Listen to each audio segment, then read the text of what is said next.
Another week, another qualifier sa Pred League. Welcome everybody sa 2025 edition ng Pred League Philippine Qualifiers. So nga pala si Ramon, kasama ko si Datum, hindi si Mochi. Nagulat ako nung pumasok ko sa studio. I was expecting her, but man oh man, it's good to have you here. It's absolutely amazing to be back here in Pred League.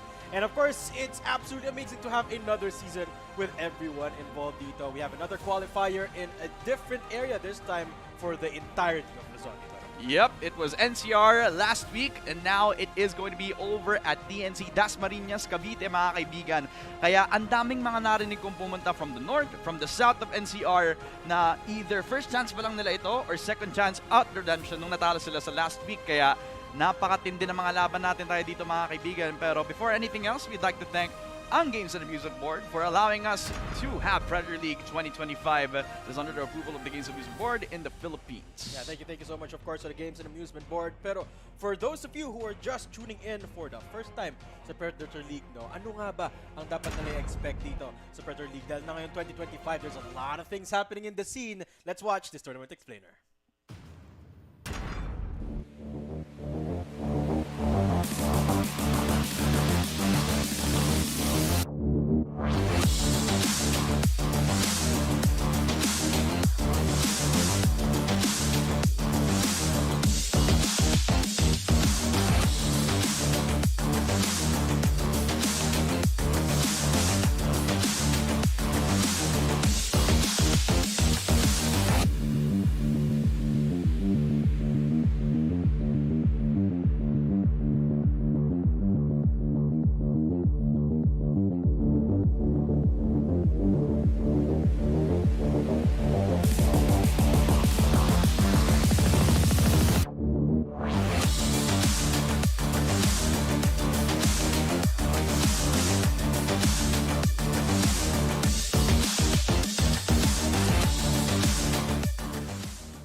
That's right mga kaibigan, everything will culminate sa final stage ng Predator League Philippine Qualifiers all the way into Cebu. Kaya etong first step, kaya dapat may first take ng ating mga teams ngayon. It's amazing place, Cebu. No? Have you ever been to Cebu? I haven't. Ikaw daw, di ba? I have been this year. It's absolutely amazing. It's a nice change of scenery. Last year, we were in MOA, I believe, no? MOA Arena. This time, we're going to Cebu.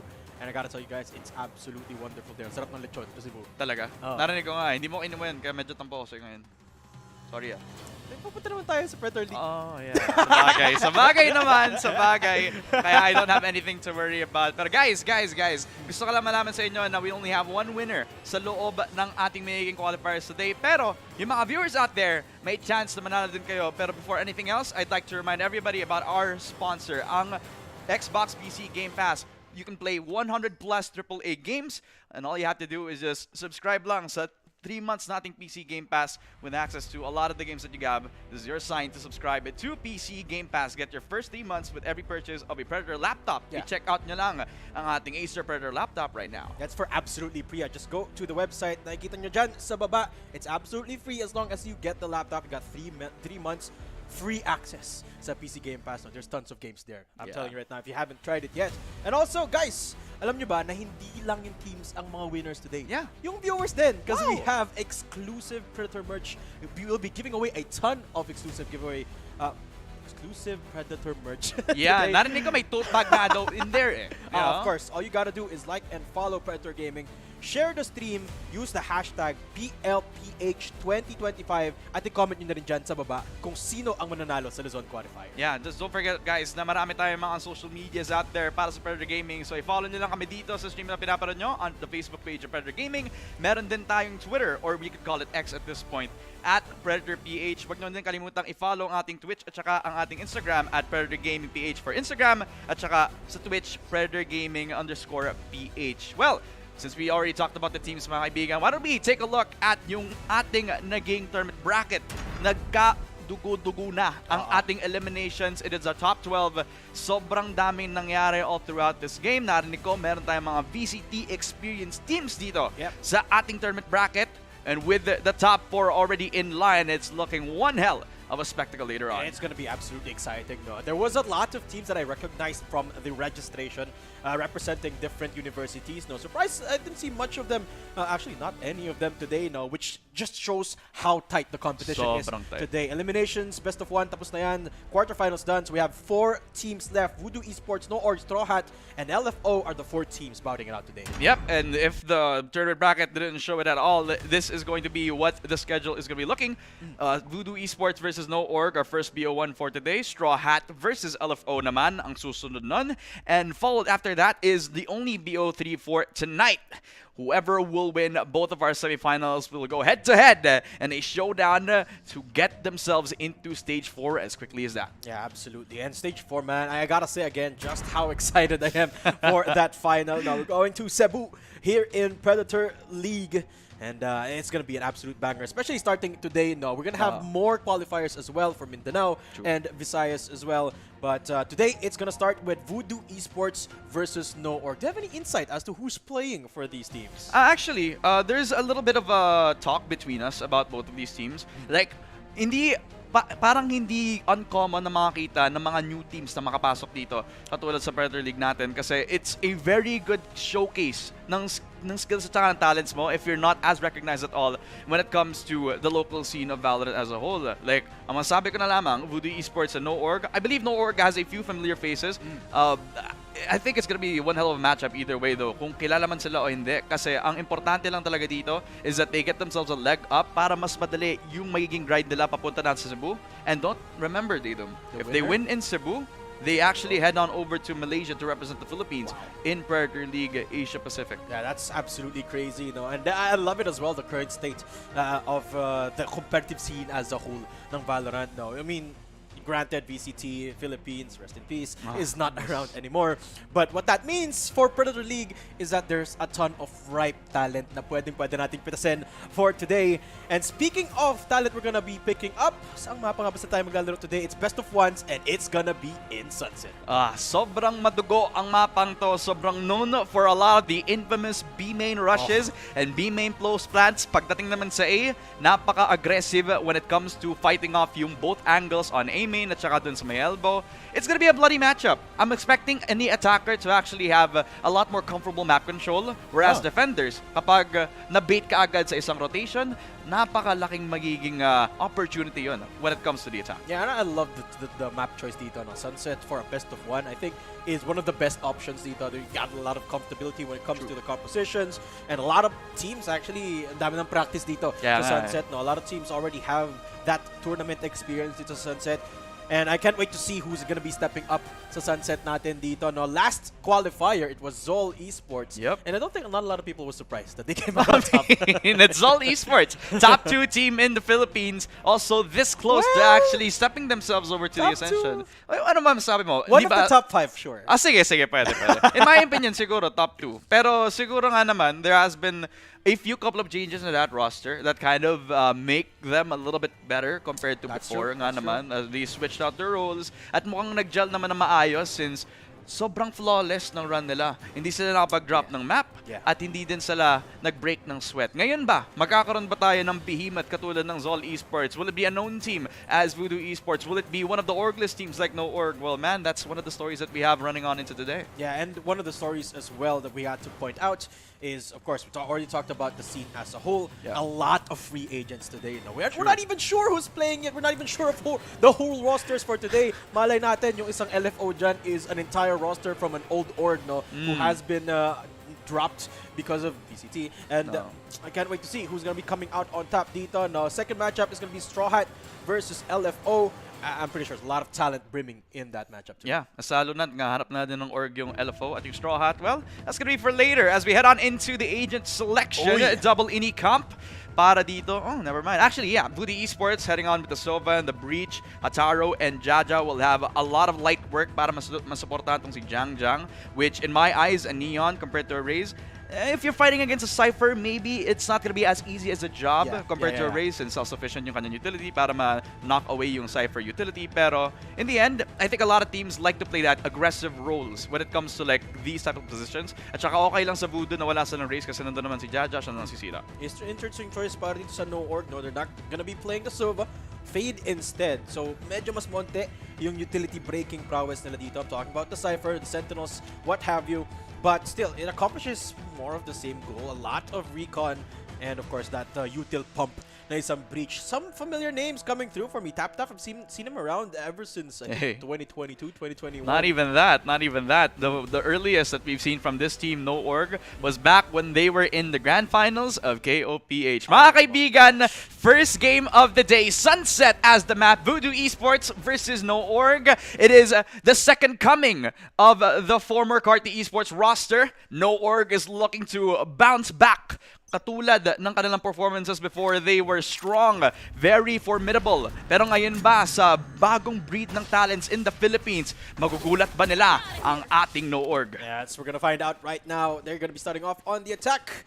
And it's gonna be a particularly quick one. Migs already taking control of that mid-link area, leading the charge. Para dito sa attack as Scary MD goes in for the plant just like that, Chris. Just easy as that. That's the thing. When you're caught in that little bit of that crossfire, it's gonna be very difficult for you. Mikasi with a triple kill. Ladies and gentlemen, welcome one of the best game changers players, Mikasi, but Kayel will shut her down. 2 versus 1, and it's HDRX, the last one to man. 1v2 already here. Omen, only one smoke remaining, and a double crossfire coming on through, and the headshot does not connect. It's Mix for the 3K, and that's the first round on the board. No diffuse coming through for the first round. And that's really quick and easy. Napakabilis lang. That's the thing about having Neon, is that when you give the space up, this guy will just run all over you. Nagulat na sila, pero Mikasi did a really good job of actually neutralizing the playing field.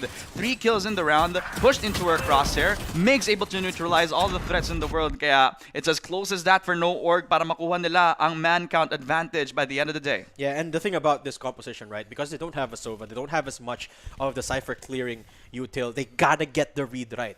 If they're gonna full send like they did in that first round, that Neon is gonna be very vulnerable to the trap wires. Absolutely. If they don't get the read right, which is exactly what happened in that round. Kaya ang bilis na nakapasok ng site. No, there wasn't anything in the way of Migs there, giving him that wonderful 3K and a Bucky to work with. This interesting choice of a weapon. Lalo na kapag by round nila, you usually would expect like a Stinger or a Spectre at least for somebody like a Neon to actually get the space, conquer that. Especially with the buff too, no? Yeah, the thing about the Bucky though is that it's not as effective in all the ranges compared to the guns that I just mentioned. So it's going to be interesting how Migs will implement this into the matchup, especially with Mikasi being the Cypher. Nagulat na lang ako, man. Yeah. Si Mikasi at saka si Jaja yung naglalaro. Both of these players are game changers, experienced players. Wow. Diba? So it's gonna be a huge mark for both of these players kasi ito yung first time na naglaro din sila sa Predator League, and I'm always excited to see like game changers players step up to a lot of our like experienced players din. Yeah, it's a really good benchmark as well, right? Where the placing is of Voodoo Esports right now. If they can take down No Org, the future is very, very bright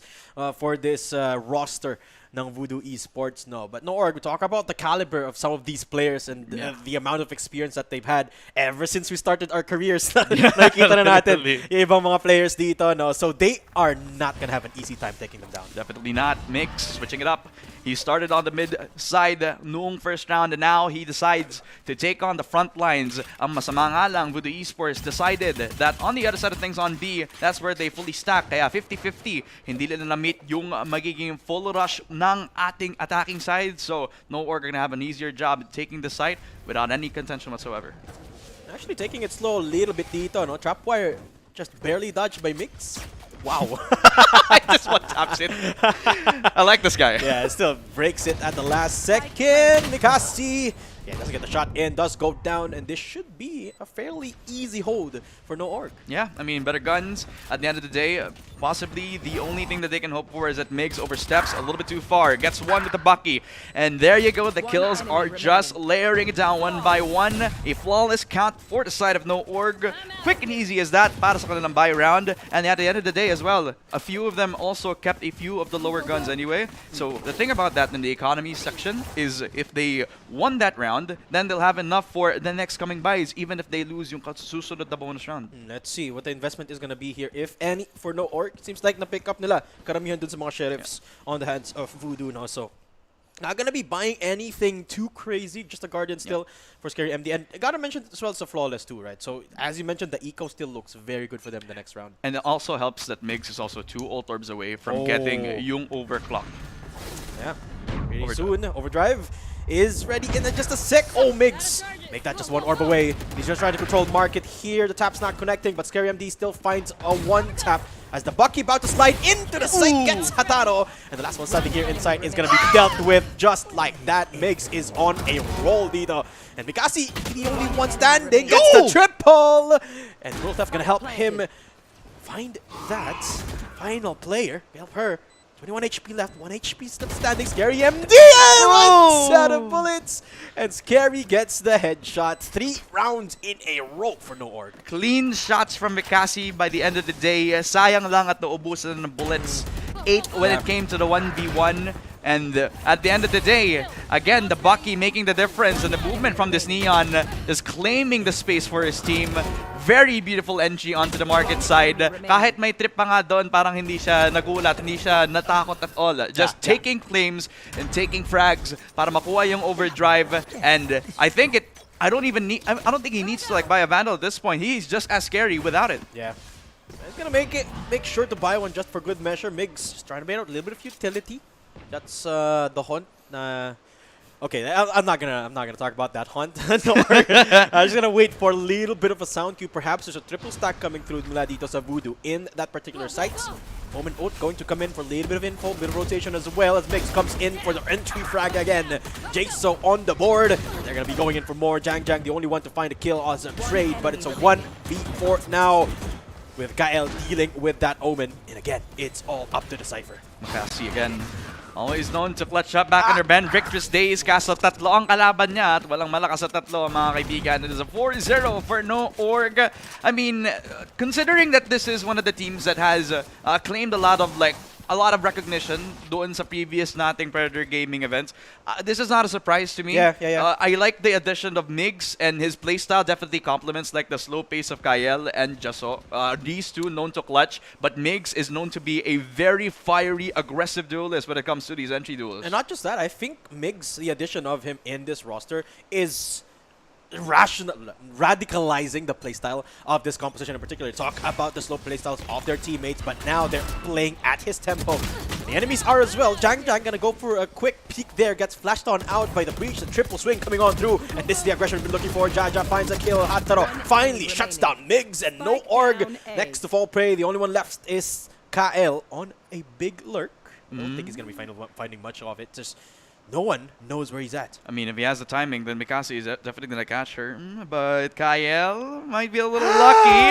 Luck of the Filipino is not going to be the case this time around. Jang with a 3K off of beautiful coordination of holding that A main position. Nice fault line to deny some space away from that Neon. And it all comes crumbling down once they had themselves their own head-to-heads. Yeah, and I love it. The adjustment coming on through for the defense. Went for a triple swing. Despite the fact that they got breach flash, they still went in for the push. And that's how you deal with Migs in this A side push. But Migs looking unfazed. Take a look at the stack here, Chris. It's still a 4-man approach towards that A main area. Still a lot of noise going to be made by Migs. And Jang looking to receive. An interesting thing to point out as well is that they decided to like split up a few of their initiators at least. Jang gonna be interesting. He is holding that elbow position, and Migs kind of caught between that one way and the fault line as well. Just saw a beautiful headshot onto Jang. It will equalize things up until Hataro gets a 2K for the trouble. A double from Jaja as well. 1v2 now. Kael, a lot of trouble, and he dies to the hands of HDRX, that is Voodoo Esports, finally getting the rounds on the board. Yeah, No Org starting to get a little bit stubborn with that A main push, not gonna lie. And Voodoo, they've just been repeating what worked in that last round, right? They contested that main position with that breach util. Hataro making quick work of the entire squad there, finding a couple of kills. And No Org halted immediately. But take a look at this. I mean, that stubbornness I'm talking about could be what works for them. They're going to go for an ace stack again here, guys. How long has this guy been holding his overdrive? I mean, Migs is a pretty good entry to it so far. True. But I think maybe they're thinking about if they lost that round, maybe he can use the overdrive now. Jang pushing in. He gets concussed by his own utility. Just saw he's blinded, but after he recovers, he gets a 2K for his troubles. Another for Tap. That is 3 in the face of seconds for No Org as they walk in towards the war. And a 1v3. Last one to fall is HDRX. That is unless he clutches the 1v3 this time. It's a massive undertaking for me. Okay, That scared me. That scared me for a I got you, second. buddy. 5-2 here. No Org able to clean that up again and able to deal with that VE aggression this time. I mean, what happened there, Chris? Oh my God, man! I mean, it's all coming to pieces when they try to do the same thing time and time again. This time it was around that mid-bottom position where, yeah, I mean they got a few of the very interesting frags. They got themselves both the Fade and again Kyle, who at the end of the day was the lurker and got caught with his pants down. I mean. But when they recovered, when they tried to, it all came crumbling down since the Neon was so aware about how he could be able to isolate those fights. So 5-2, no Org, not investing their ultimates just yet. While on the other side, they have every piece of utility and resources available to their troubles. Yeah, and this is a bit of conditioning happening now. No Org pulling the trigger on the baiting switch. Swing slide on through. Migs deals with Mikasi and opens up a B site for their troubles. And take a look at the positions here at VE. They're caught in a bit of a daze. Where are they? Literally isolated away from the site. Mikasi decided that she will solo anchor itself. While Migs makes quick work of her. That's the Rolling Thunder invested and down. Jang also uses the overdrive. Finally, a Neon ult invested. Plant coming down as well. As back site definitely given up the space. Tap has to make quick work of trying to get themselves one. But Scary MD and Kyle will do their best to hold the site after the plant coming down. What a hold coming on through. Kyle deals with 3 players. Hataro, Jaja, both going down to the hands of the Cypher. And that's the 6th round on the board for No Org. What a post-plant hold. Kaya pala nila hinohold yung mga ult nila for that. Just for that one round that they needed to win. I mean, at the end of the day, it's the read coming out again for the side of No Org, right? They anticipated that since they were alternating between A, the mid side, and B, they anticipated that B might probably be the easiest way to go for, and they did. Mikasi taken down very quickly early on, which again is also doing a really good job of trying to hold the sites on their own. Not in that round because of the aggressiveness coming out from Migs. Yeah, and it's nice. I love the conditioning here coming on through. Overdrive activated by Migs. Finally here, shuts down Jaja. Makes their way towards this A site. So one player here dodges.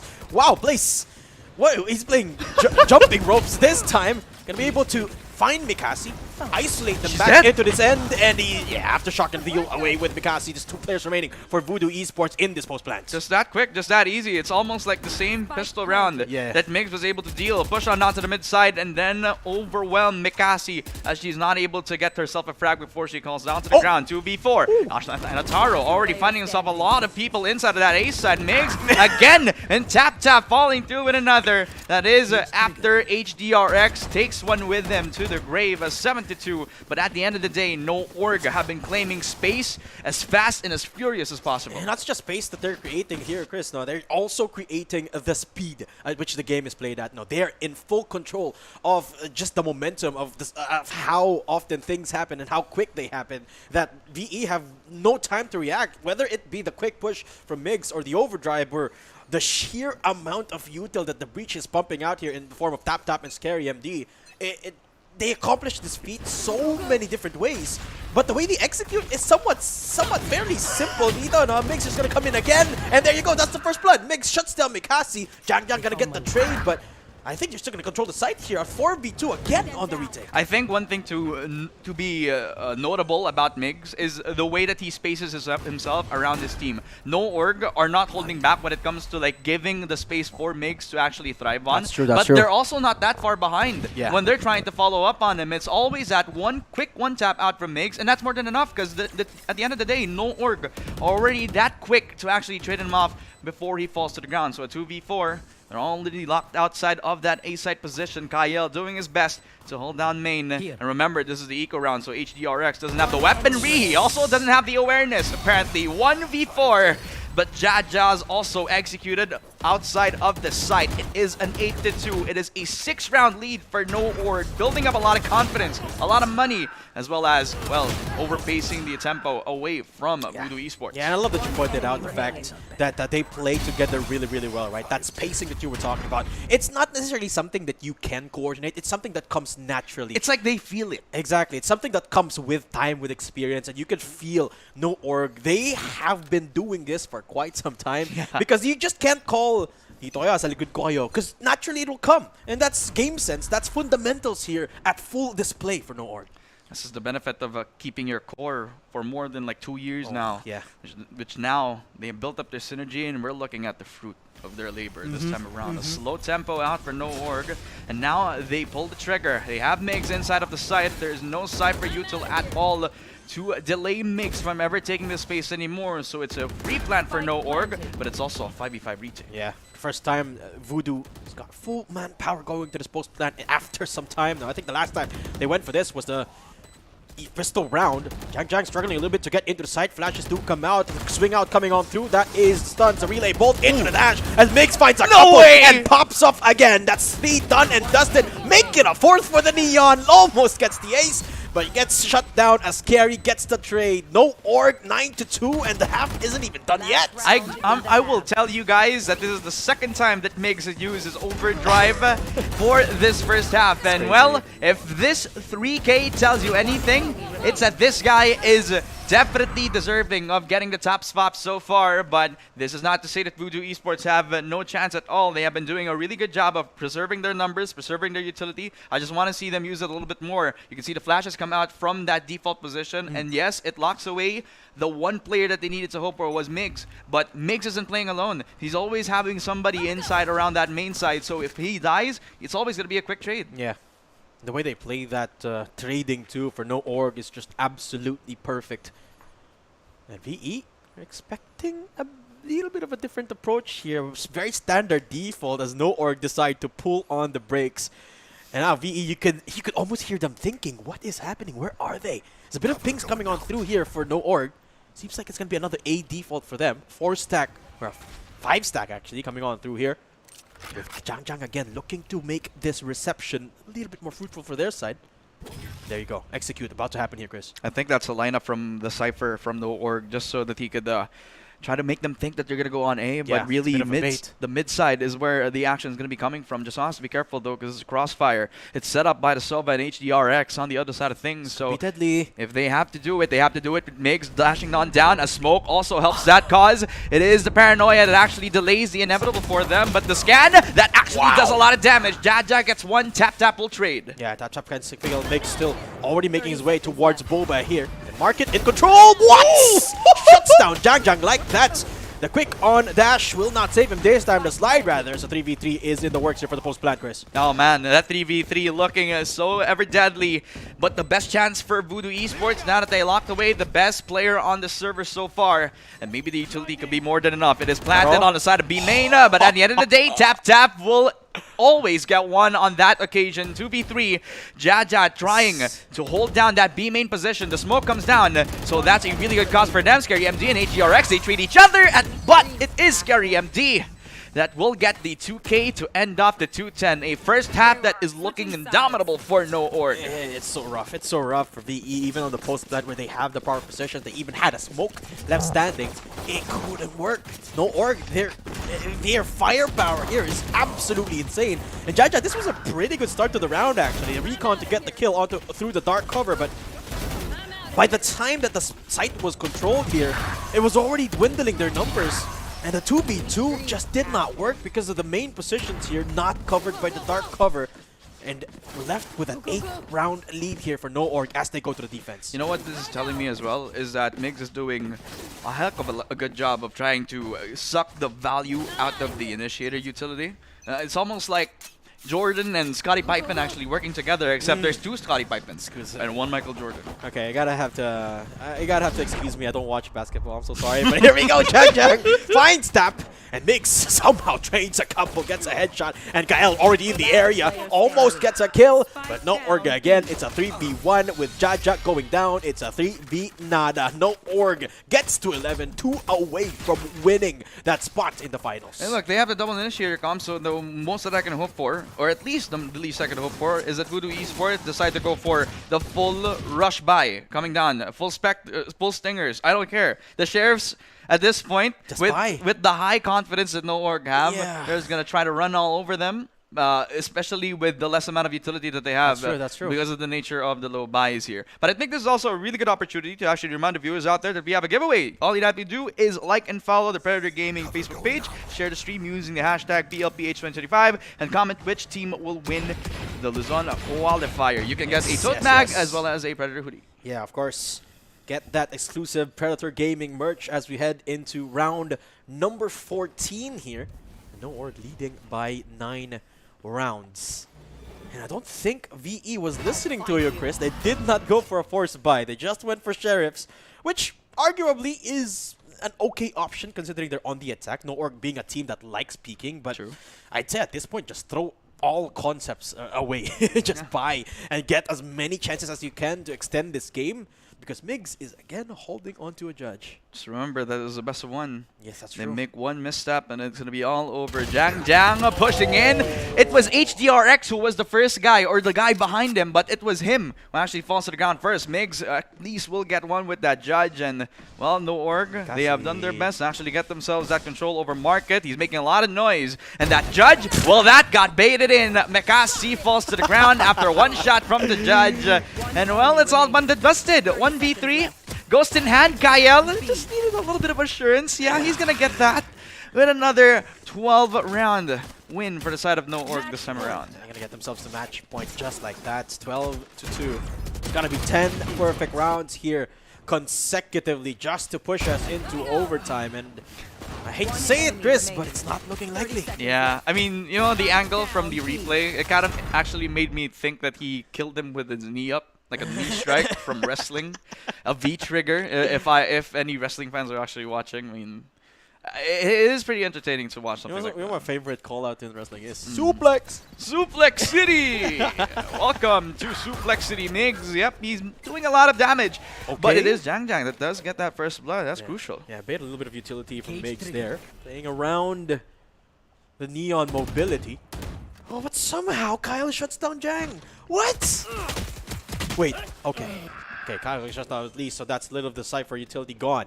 And Hataro gonna be able to get the plant in a 4v3 favorable position for VE. Yep, I mean, they got a little bit of backside control, and that's the best case scenario for them. Mikasi holding with the best gun in the game. He slides out from the crosshair of Mikasi. He actually outplays her like that. 2v2 overdrive. Migs gets one, but Scary MD will be the one to put the cherry on top of this 13-12. A dominating victory for No Org.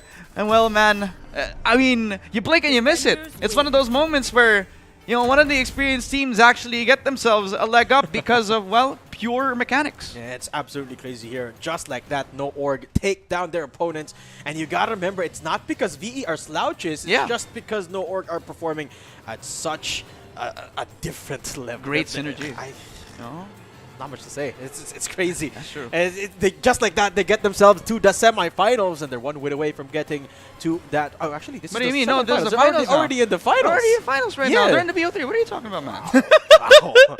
Like, literally, it's just one win away, and then they're going to be able to get themselves to the BO3. And, you know, just one win away. Not even Cebu, man. I mean, they're going to get closer. That's the thing about it, right? They're going to get one step closer to Cebu. Yeah, I know. Yeah. I mean, that's not such about that, man. I mean, you want to know how, you want to know the TLDR of this whole section anyway? Sure. It was Migs go kill.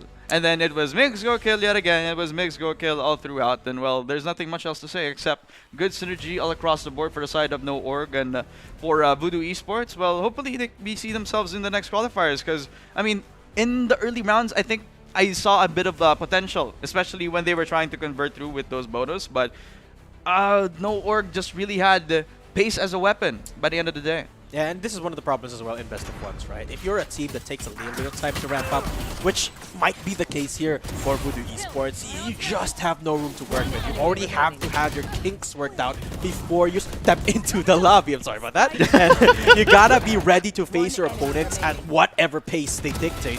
And I don't think that was the case here. I think the Voodoo, had they had a little bit more time to work out, maybe if it was a best of 3, would have panned out a little bit differently here. Maybe. But as you said, it was Big's lobby, and we were all just part of it. That's true. I mean, at this point, man, I think Sentinel should call this team. I mean, I think we finally found our 10th replacement, guys. I mean, what are we supposed to do now?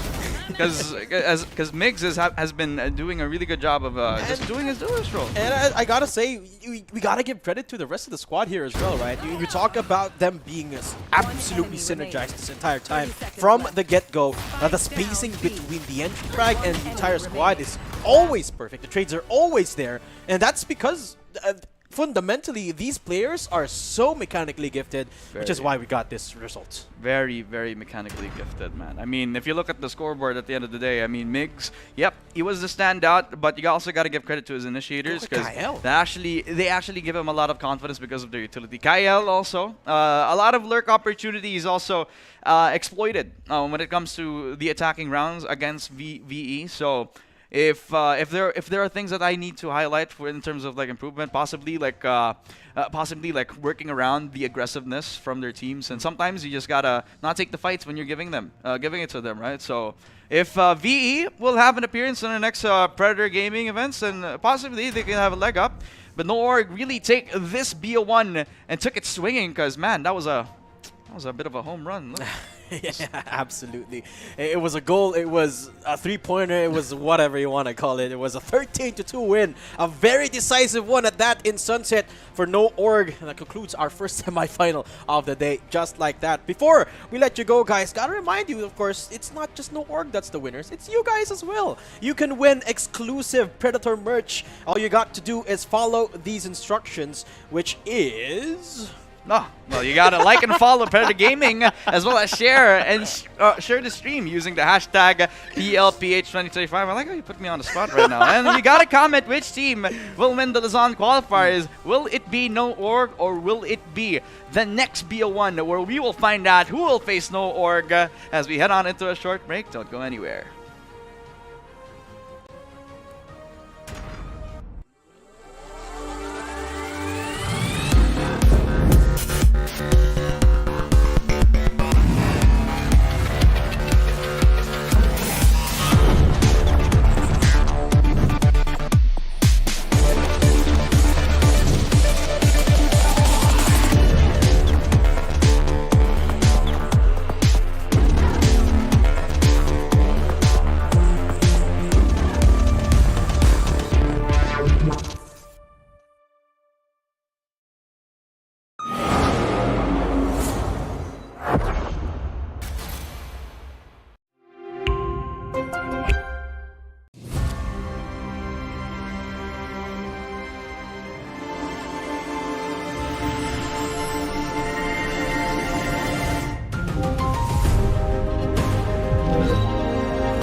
Now is the time for the highlight for the day. Game it! They were so excited to introduce our first gaming handheld PC, the Nitro Blaze 7. Powered by an AMD Ryzen 7 processor, it features an impressive 7-inch Full HD screen with a 144 Hz refresh rate. So, our new Nitro V14 comes with a stylish and elegant white design, with a perfect mix of sophistication and personality. Up to AMD Ryzen 7 processor with AMD Ryzen AI technology and up to NVIDIA RTX 4050. You have the Nitro V16, and it will be your perfect companion. It comes with the latest Intel generation processor up to Core i7 and up to NVIDIA RTX 4060. and it offers a wide 16-inch QHD panel with 180 Hz refresh rate. Our latest monitor in the Predator XB3 series features a 27-inch QHD screen that rocks an impressive 360 Hz refresh rate with only 0.5 millisecond response time. NVIDIA, Eden Ford, join me on the stage. Acer, you're going to be one of the first to market with this incredible new technology. And the 27-inch monitor comes with a 1440p resolution and a 360 Hz response time. This will be one of the best G-Sync monitors ever brought to market. So here, our new innovative Cyclone X 360 fans not only increase cooling efficiency by a whopping 15%, but is also reducing the overall motherboard temperature by 9 Up degrees. to 9 degrees cooler. Orion 7000. It's actually the first product to feature our game-changer Cyclone X X360 fan, powered by Intel next-gen Arrow Lake processor and up to NVIDIA GeForce RTX 4090 4090. to provide smooth gaming experiences. Predator Project Dual Play is a bold new form factor that includes a detachable wireless controller. First in the industry. Guys, here you go. I'll see you next time because the best is yet to come. Thank you very much. Thank you.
The X38 is the latest high-octane curved display from Predator. This zero-frame behemoth has a 37.5-inch span and a 2300R curve in glorious 21:9, so that you can fill your peripheral vision with pure gameplay for all-out immersion. And with a very ergonomical stand, positioning this colossal display is quite easy, allowing you to tilt, pivot, swivel, and adjust the height as needed. so that comfort is maintained even through long gaming sessions. Naturally, you have all the latest ports needed, as well as 2 powerful 7-watt speakers should a headset not suffice.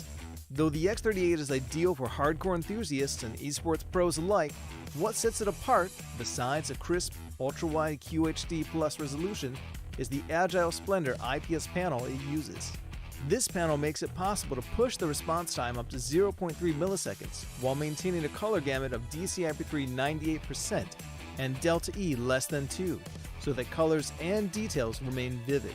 Add on the 175Hz refresh rate and you have a blisteringly fast monitor that keeps all the fast-paced action coming through nice and smooth with almost no ghosting, color bending, or torn frames. To make sure those frames look as pristine as possible, NVIDIA G-Sync keeps frame rate locked to the output of your GPU, while Display HDR 400 certification allows you to enjoy HDR content in or outside of gaming. So if you're looking to go all out, it's time to introduce the monumental X38 to your game setup.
At nagbabalik tayo dito sa Predator League Philippines Qualifier, mga kaibigan. Ngayon, Luzon naman ang ating tinatahak. Tapos na tayo sa unang semifinals with an immaculate performance mula sa No-Org. 13-2. Yun lang naman yung kinailangan nila para makapasok agad sa ating Grand Final sa BO3 ng Predator League Cavite Qualifiers, mga kaibigan. Well, Luzon to be exact. Kami nasa TNC Dasmariñas sila ngayon para malaman kung sino ang tatapak sa ating Stage 4. And well, we're one step closer, pero naghahanap na tayo kung sino sa Straw Hat or No-Org. Well, No-Org's already there. So LFO ang kanilang magiging kalaban ngayon. And I've heard that is gonna be a banger. Low-key, I'm kind of feeling it. Well, let's take a look at the bracket just to we get a clear picture kung sino nga ba ang mauuna at masusunod na matchup natin. It is another semi-final matchup coming up, as you said.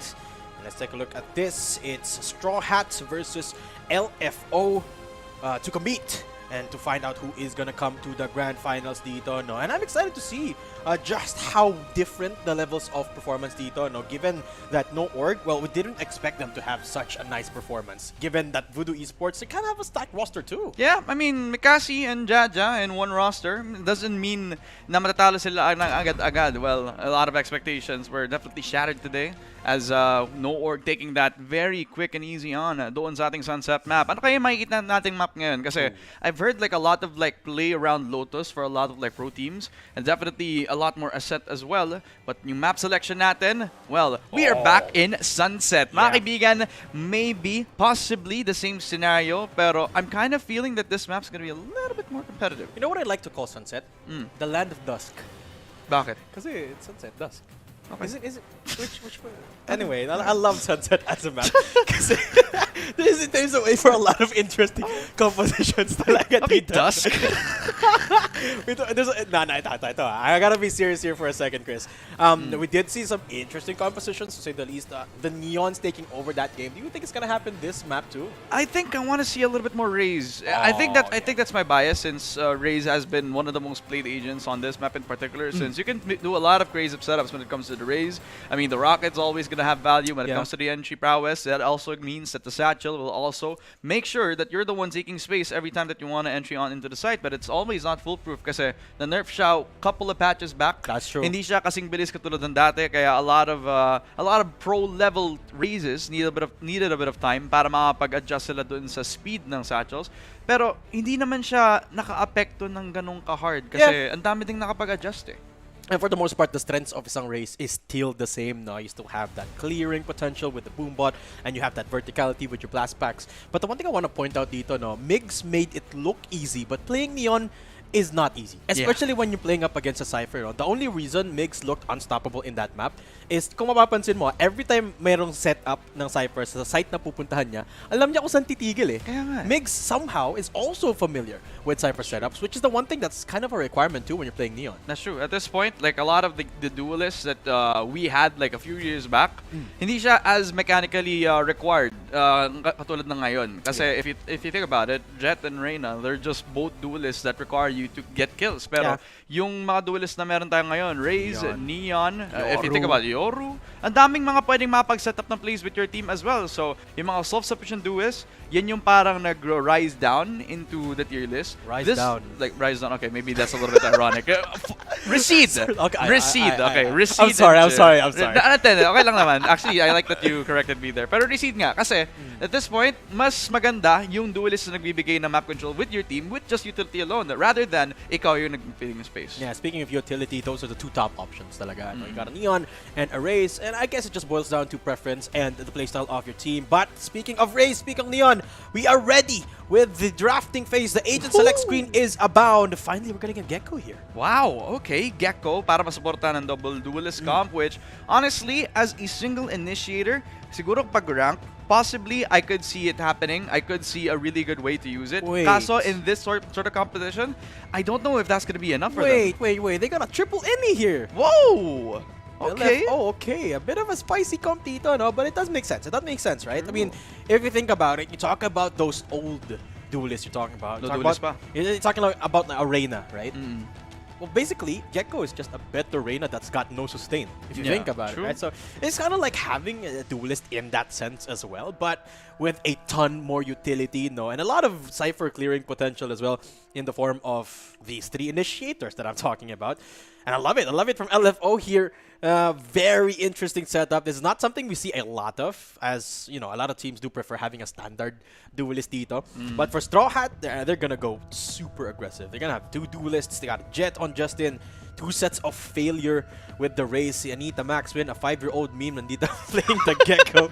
And I love it here. A very different set of agents for both our squads. Now, this is the thing. I'm going to be a little bit brutally honest, right? Yeah, Straw sure. Hat, they're going to have a bit of a huge margin for error when it comes to how they could support yung Jet and Raze, because their initiator utility is not as strong and not as pinpoint as the triple initiator utility, which is something I'm going to be expecting coming out into this game, mga kaibigan. Second sunset of the day for the second BO1 para sa Luzon Qualifiers ng Predator League PH, LFO. We've seen them do these things before, but they aren't as synergized as No Org, since they didn't have a lot of playing experience together. Yeah, it's not as decorated for sure. But LFO, they're no slouches either, no. And I love that they have a ton of utility to bank up on in this particular matchup.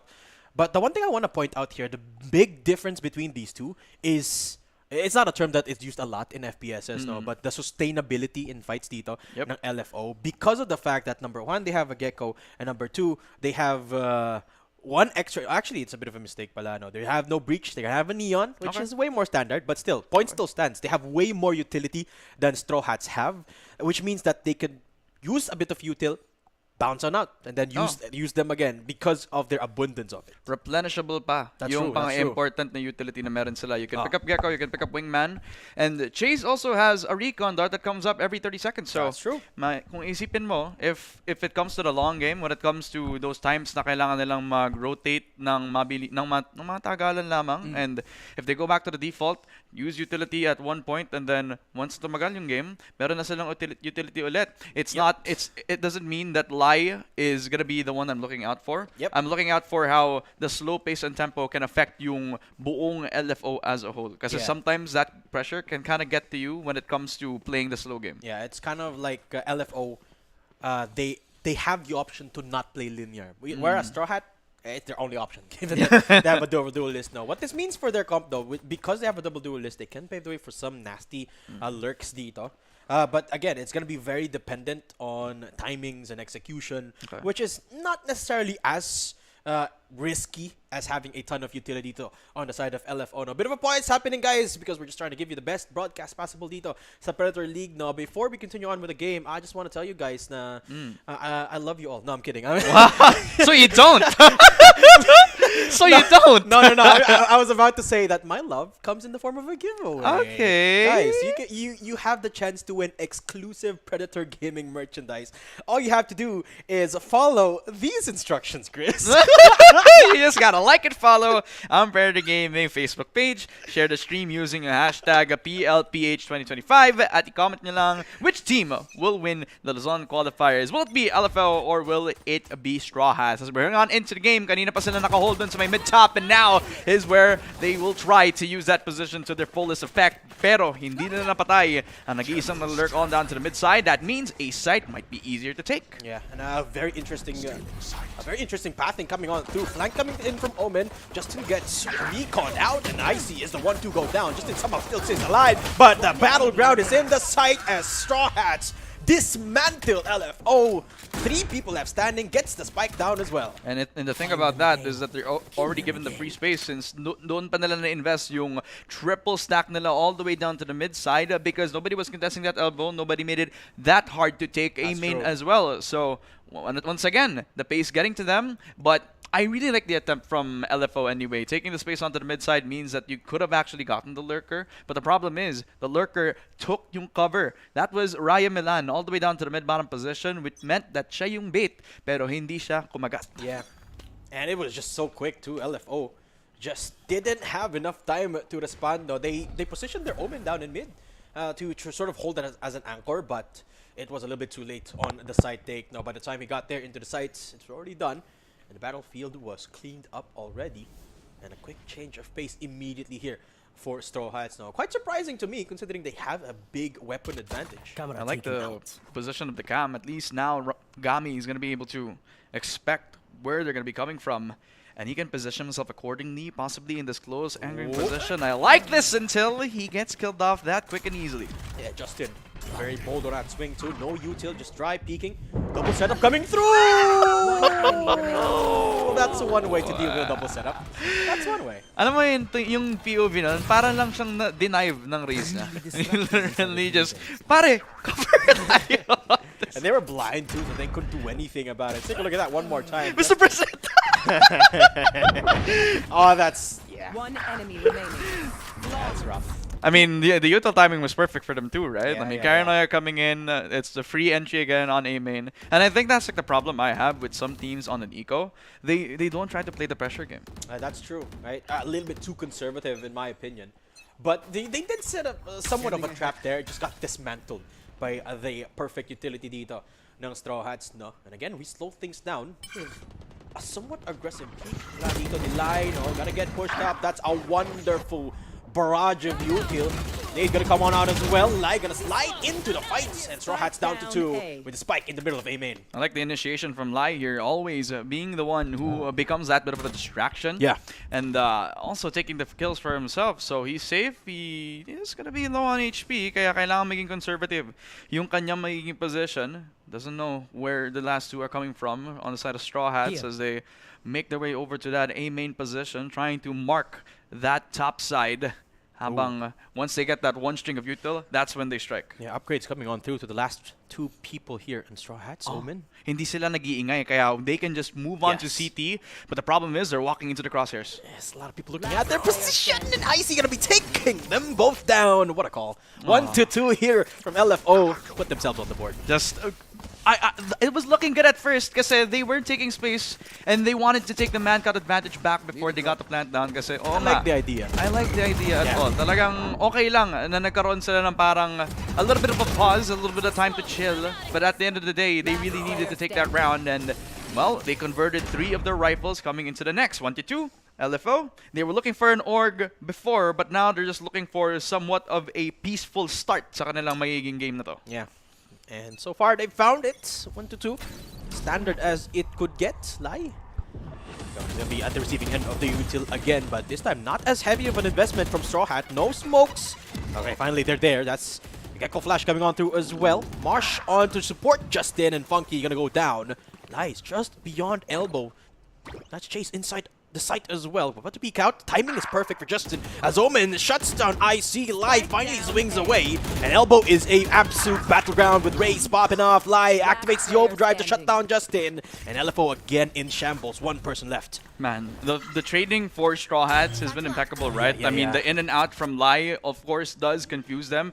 But Straw Hats were able to recover a little bit, adapt to the situation. They were going in and out of the fight. He was able to track agad itong si Lai with the overdrive already invested into that round and leaving it all again to Gami, who was on the other side of the map while all of this action is happening on Elbow. So what can he do? A lot of his options.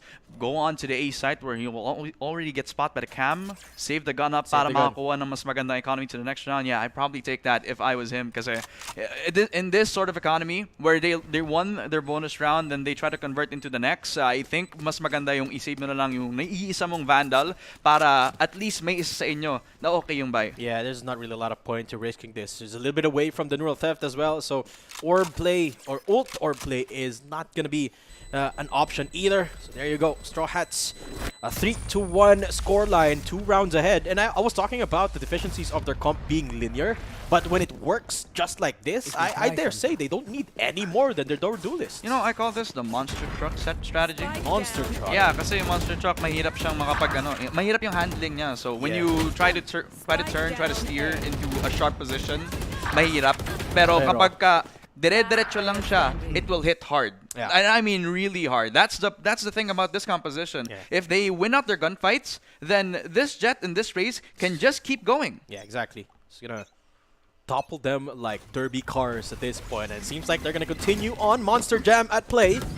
But this time, they're gonna have a chicane in front of him in the form of 3 agents in front and a lot of dark covers. Lai, Funky, investing so much, and it's gonna force the pivot from Straw Hats. Oh, I don't really mind yung paggamit nila ng attacking Omen smoke para medyo mag-hesitate sila mag-push in since they do have the Neon and a bit more support, then he would be able to take over that round entirely. So a bit of a reset for Straw Hats. The thing about that encounter is that they didn't use that much util, just that one smoke. Kaya they have a lot more to use. Pagdating dito sa B, spotted na sila agad ni Gami. With the camera still alive, that means it's full verified info na lahat sila nasa B. Look at the rotation. B site now fully guarded. But a little bit of time if gusto nila mag-rotate. That's so annoying to deal with. That camera left open by Gami. Just completely getting free information here. Here comes Ryan Milan trying to create a bit of noise here. But the rotate's now coming on through. It is going to be a bait and switch, and it's working for Straw Hats. Yeah, literally, binigay ng Sova yung mid at matatagalan siya if babalik siya dun sa may A side. Nag-iisa lang tong si Lai who has to win the gunfight. If he actually gets one, pupush si Raze. Ultimate out. This rocket actually hits kay Lai. He didn't even need to see him. He just knew. Yeah, perfect angle too coming on. Just aiming at the floor. Chase, a bit shaky there, but gets the win fight. Until gets traded on by the Omen on the other side. So 3v4 in favor of Straw Hats as they gun for the positions in this post-plant retake. Thrash is still available for them. Kung gusto nila kunin yung A main position. I like that they're also triple stacking kasi pwede nilang i-trade yung isa't isa in this 3 versus 4. Wingman out, yes.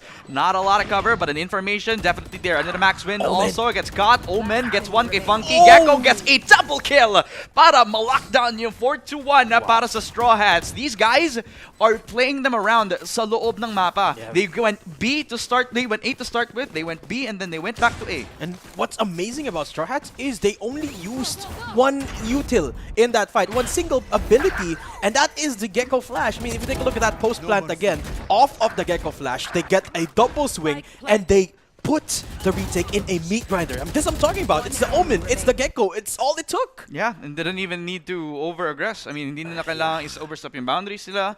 Perfect spacing again from the team.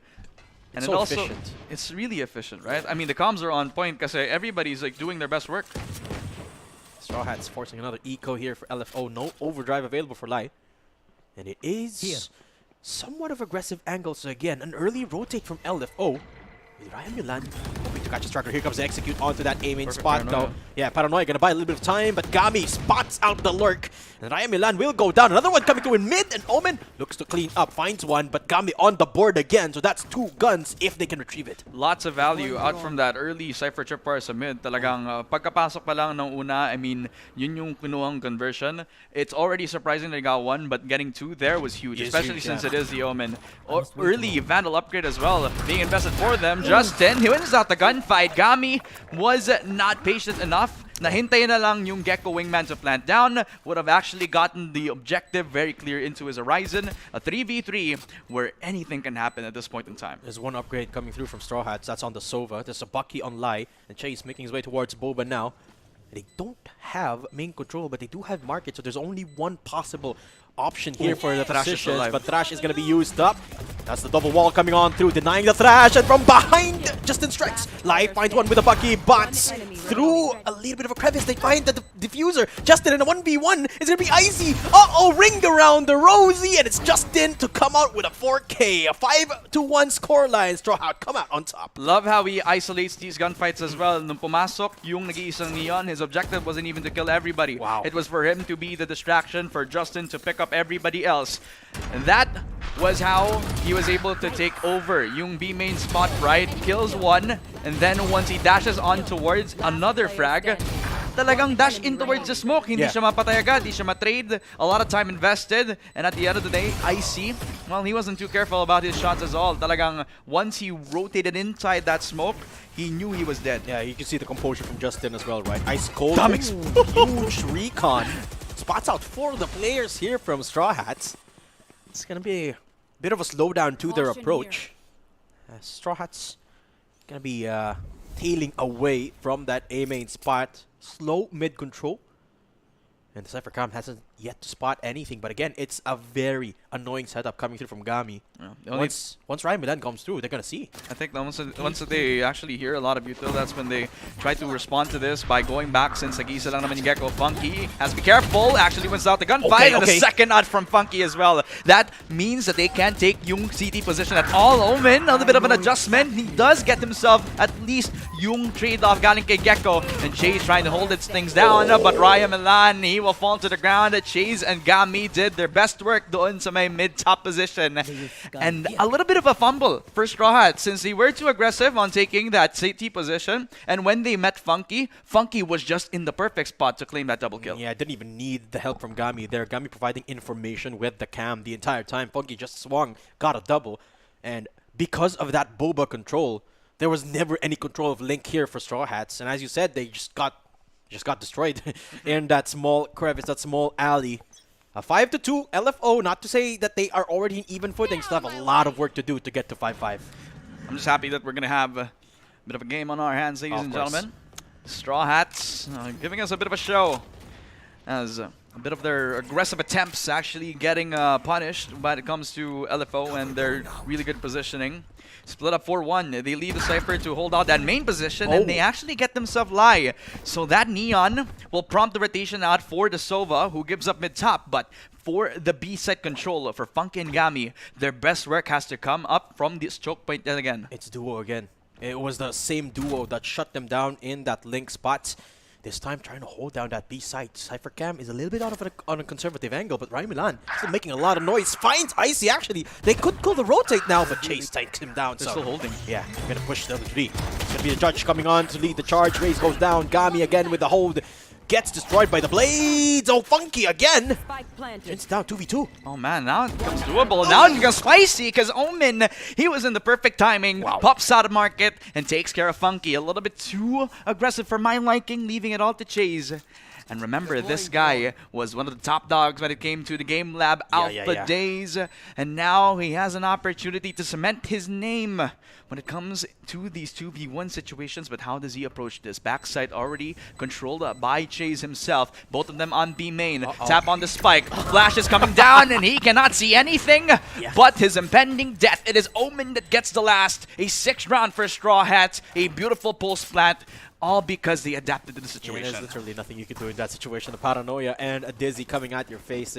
You shoot the one, you dodge the other, you can only choose. But when you both come out at the same time, there's literally nothing you can do. And I love that post-plant setup coming on. Ryan Milan, again, finding a lot of space in that lurk is really what paved the way. Because of that timing on the lurk, it put a little bit of attention towards A site, and then that's when they strike. Put their precisions into that B site. And Straw Hats get the plant again and the round. A little bit of a detail that I also kind of noticed from the defense was Funky and Gami actually held down that site position after a lot of attention made on A main and on mid as well. That's around the time where the Omen actually also was trying to lurk around that mid side as well, who was making little to no noise, who was also given an opportunity to lurk on down. So a lot of insurance made by Straw Hats by the beginning of the round. But you could see that LFO are trying, and the amount of times that they actually had a little bit of impact but getting that first frag was actually not converted, but it's labored. At least it's somewhat value was made. Yeah, LFO, it's a pretty good hold, but Straw Hats are just way too explosive for them to deal with right now. And besides, that defense, manpower is still at the advantage of LFO. If you remember, there were 2 people in A site. But now, there are 2 again in B. Same 2 people. It's Gami. It's Funky. This time going down early, unable to hold market. And Gami goes down to another deficit in a 5v3 retake. Do they have any weapons? I don't think so. I don't think so, man. I don't think they have the best weaponry. You can see that they're clutching up both of their hands together. And that tells me that they only have the pistols in time. Lai, I think that's the only Vandal that they have in their pocket. So they have to be careful about whether or not they decide to actually push in with him. Clutch opportunity in the hands if they actually take care of this pulse plant.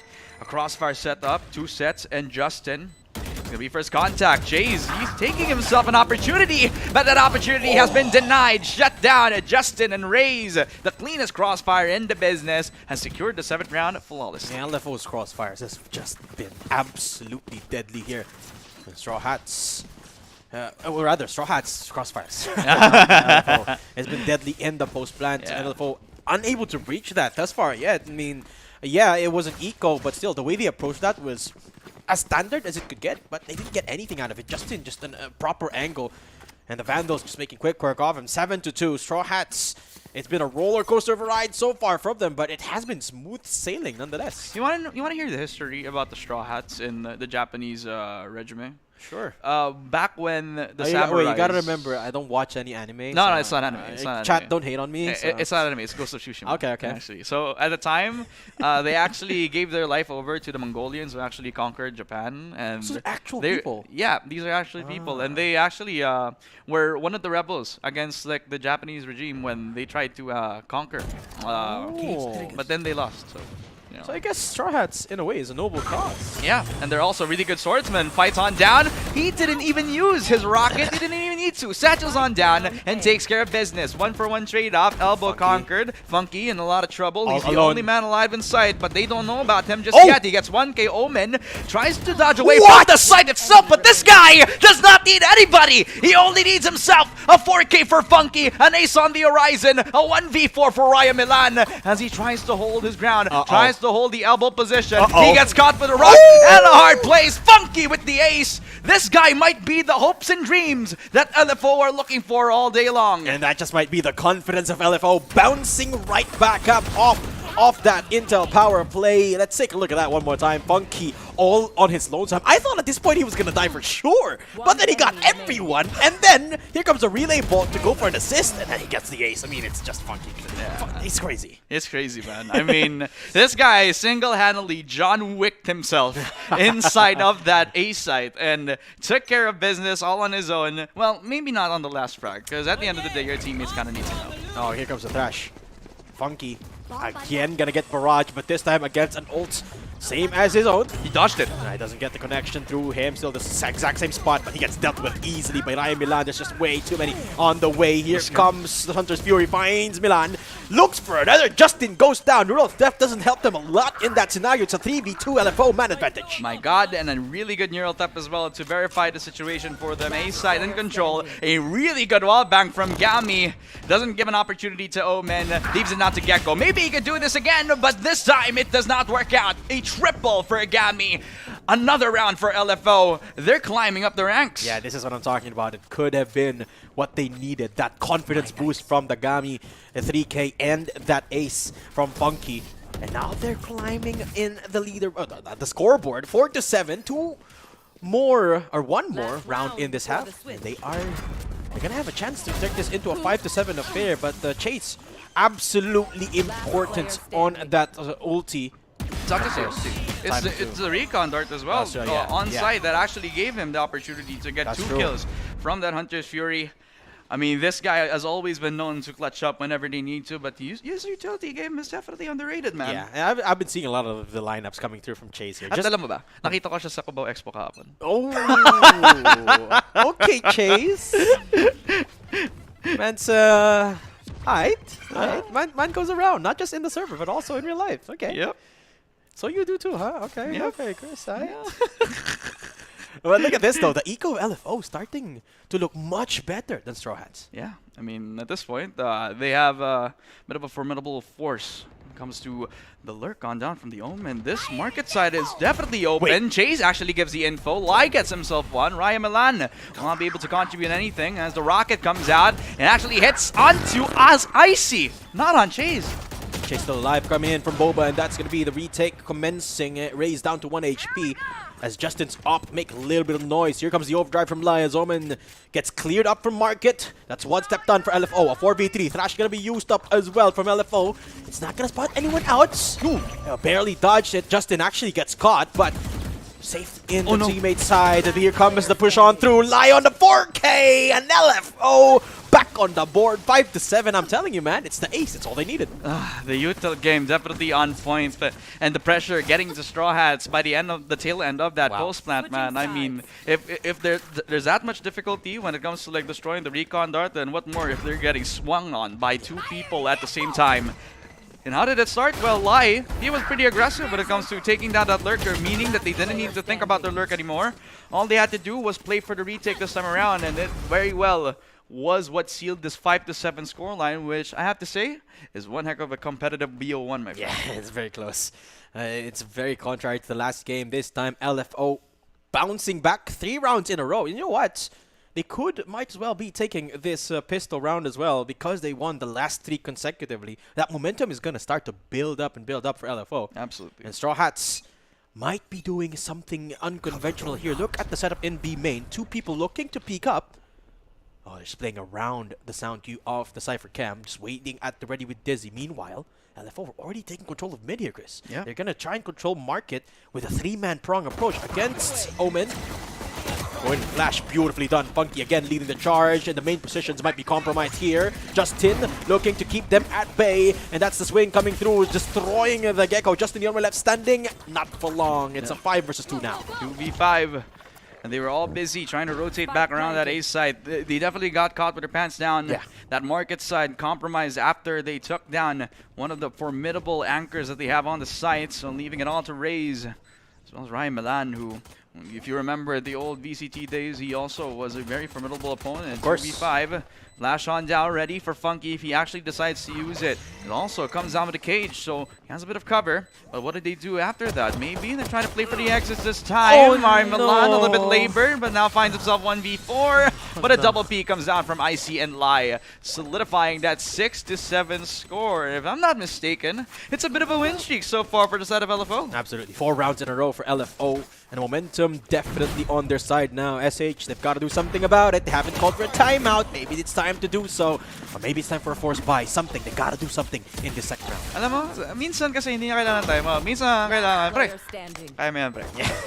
I mean, that makes sense, right? You got to have that mental strength as well. That's true. Right? Especially in these competitive setups where it can get really, really stressful. Have you ever been a competitive pro player? I used to be a League of Legends semi-pro.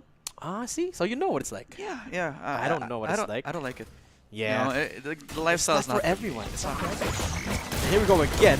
Speaking of not for everyone, that side hold is not for that raise. Light up! Somehow finds that Gecko. And a triple stack might not be the best idea against this judge. Omen gonna be here in the corner.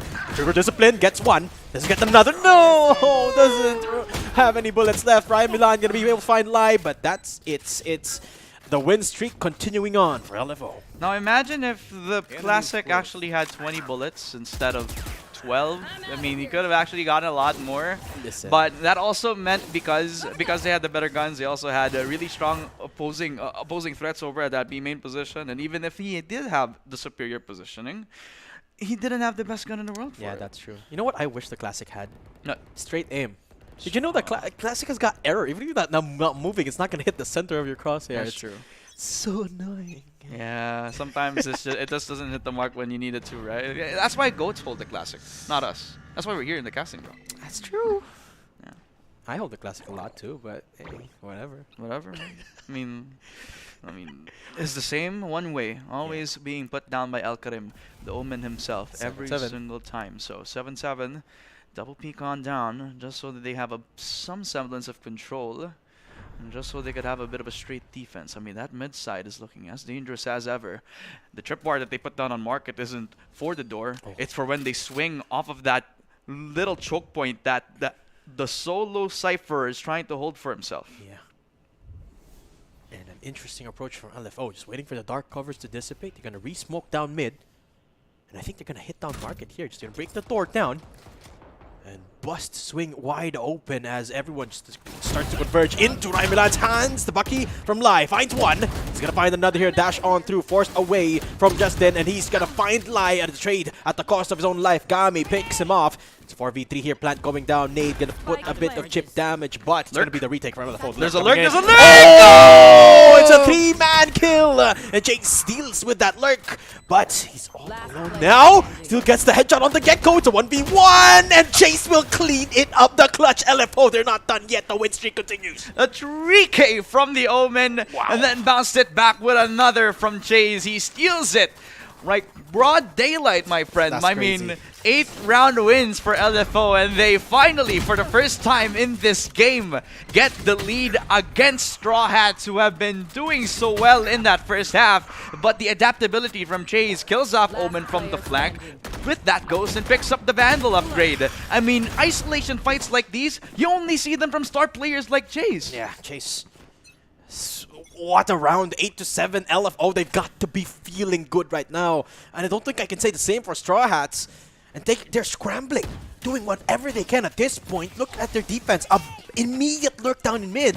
But this might be a little bit too early because look, they're ready. Gami just shuts down Ryan Milan. Oh, every single time they attempt to surprise their opponent, but LFO are always one step ahead, always expecting that they might be a lurker.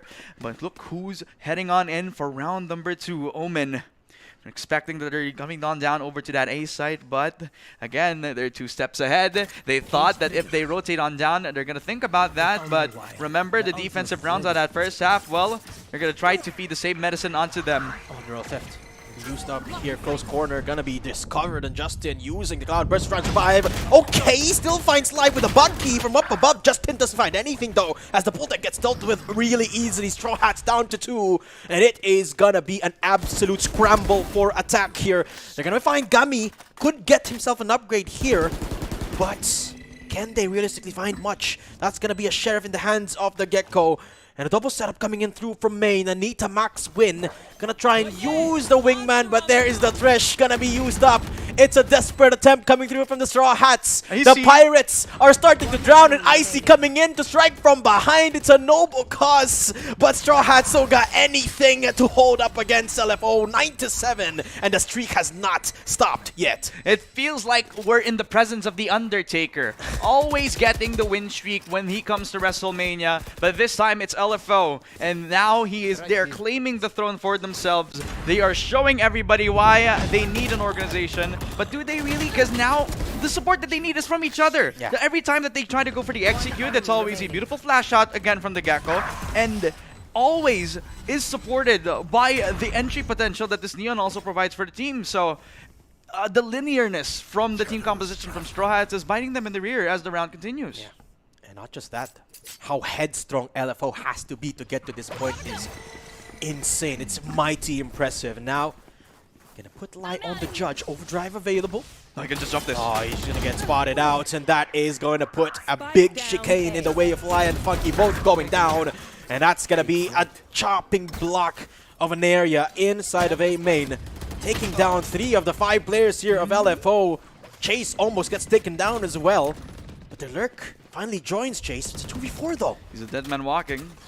But we've seen rounds won by him before with even less health. Justin, right place, right time, possibly. Okay. Could not convert into Chase. Justin. And a 1v3 Chase.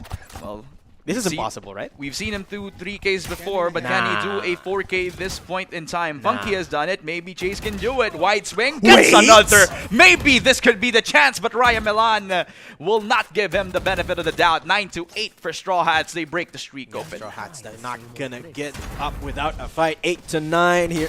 And this started with this Lai, unable to anticipate that really deep trap wire. And then they struggle for control to get the spike again. A little bit of a mistake there from LFO. They put their spike holder in a forward position, get taken down early. And that's a lot of free info over towards the Straw Hat that they all rotated. They knew that they could contest, they converged, they pincered them, and LFO, momentum gone. 9-8, but they still have the guns. I mean, they still have the guns. They build up the economy. Confidence still there for their team, and overdrive still on the hands of them. Gami always surprising at least one of them over to the A main position, and it's the Omen, so they can't smoke off B main anymore. The only thing that they can hope for is that cage is perfectly pictured as ever. 4 versus 5 now in the hands of LFO. Don't you like it when you see teams use pace as a weapon? Well, I love that last game. I'm telling you that much. But this time, LFO, it seems like the pace they've got is gone now. Forward dash. Until they shut down Justin. That dash.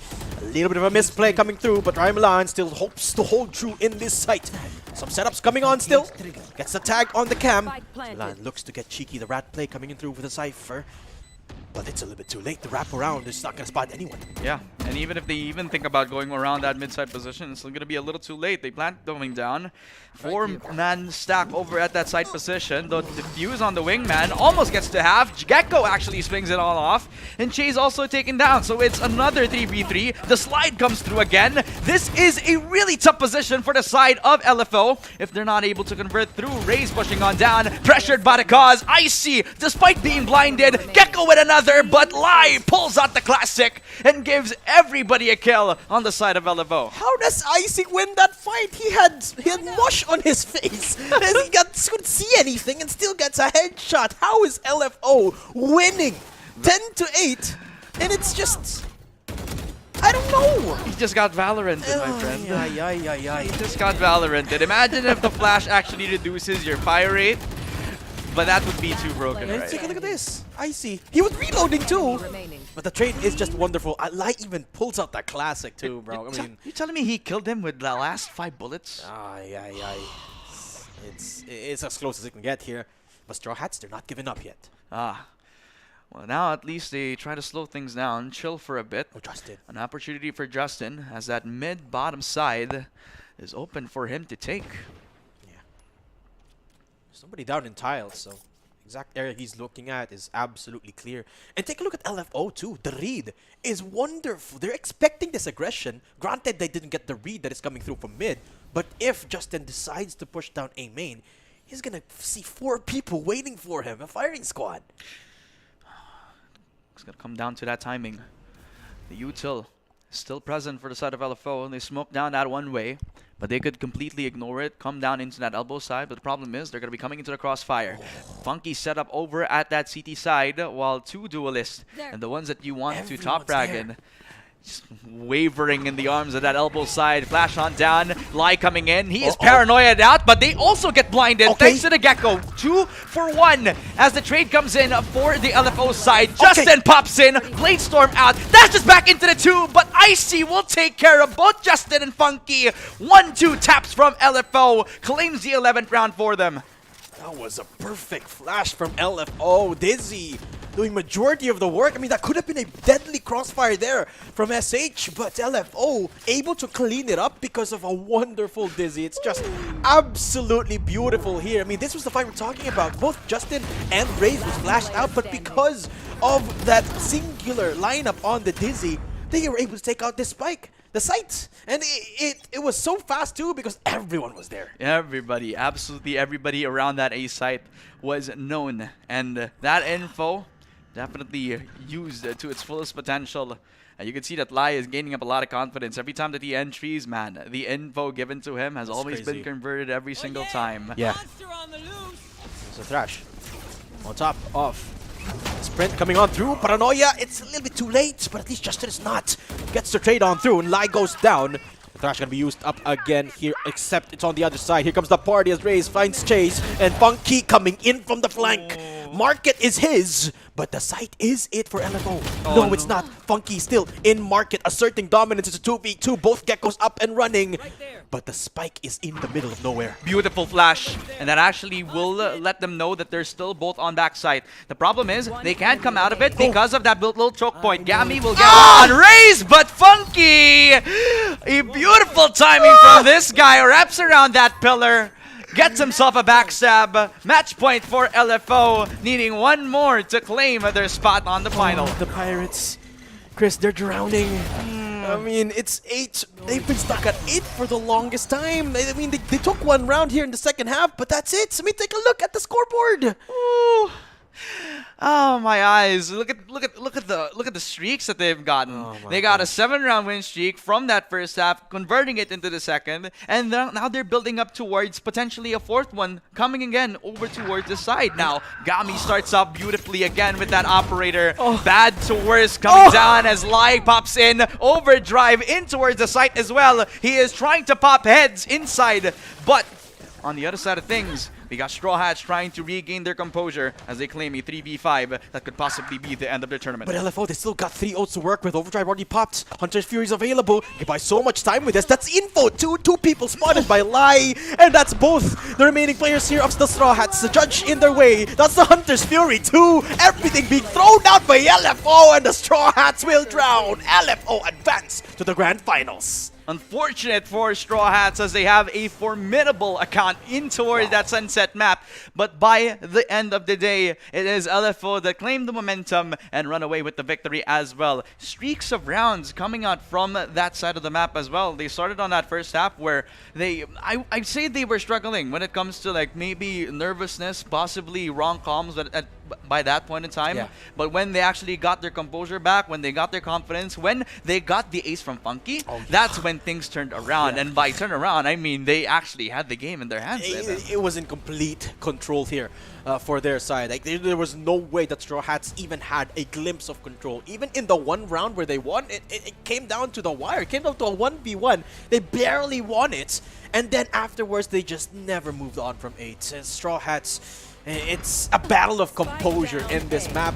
And Straw Hats just plain lost. Unfortunate, man. I mean, we do have to give them props though, because they gave them a good run for their money, especially in those accounts when they were leaving themselves up to those quick man choke point advantages, right? I mean, they had really good ideas when it came to the rushes. I mean, Justin was doing a good job of holding his own against like really good duelists in this side, but Chase, as well as the rest of the squad, have been, adapting to every sort of situation. And now that they strengthened up their mental, it was almost impossible for them to conquer them after they got multiple rounds entirely. And I think the most consistent factors here, apart from Funky, is Gabi. Those 2 anchors, those 2 lurkers here is really what paved the way. I mean, talk about Gami here consistently lurking up, consistently keeping the site at bay.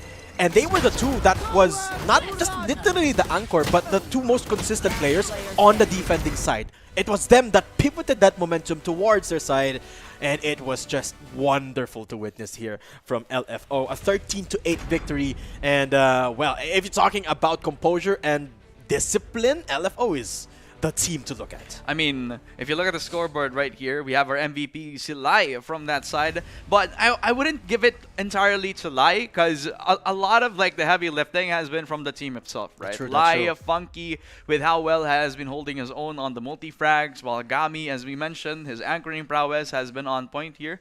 Plus, even though Chase is definitely not keeping up when it comes to the fragging department, his frags have been so impactful that every single time that he gets those impact frags, it always converts and it always results into those multi-rounded wins. Yeah, I gotta give credit where credit's due here, Chris.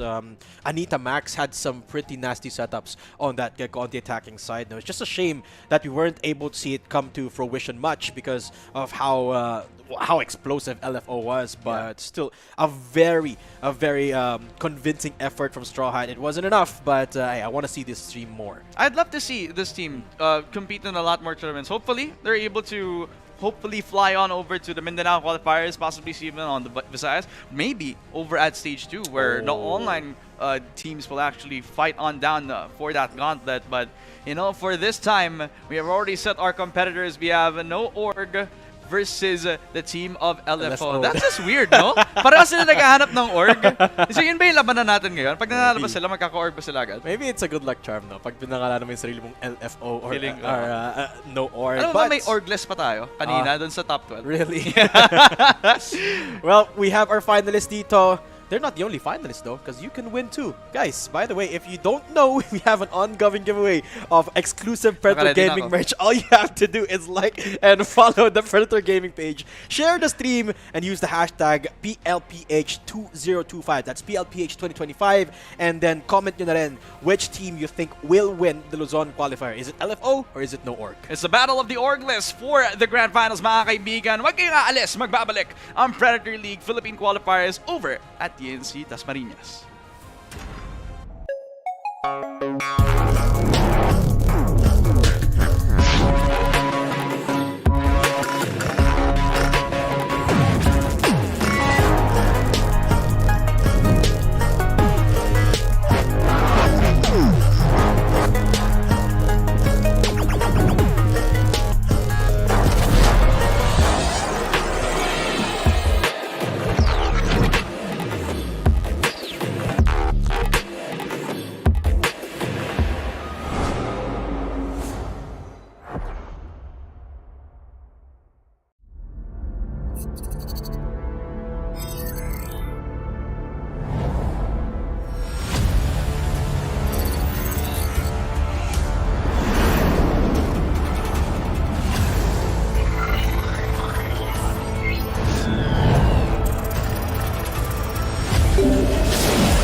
The X38 is the latest high-octane curved display from Predator.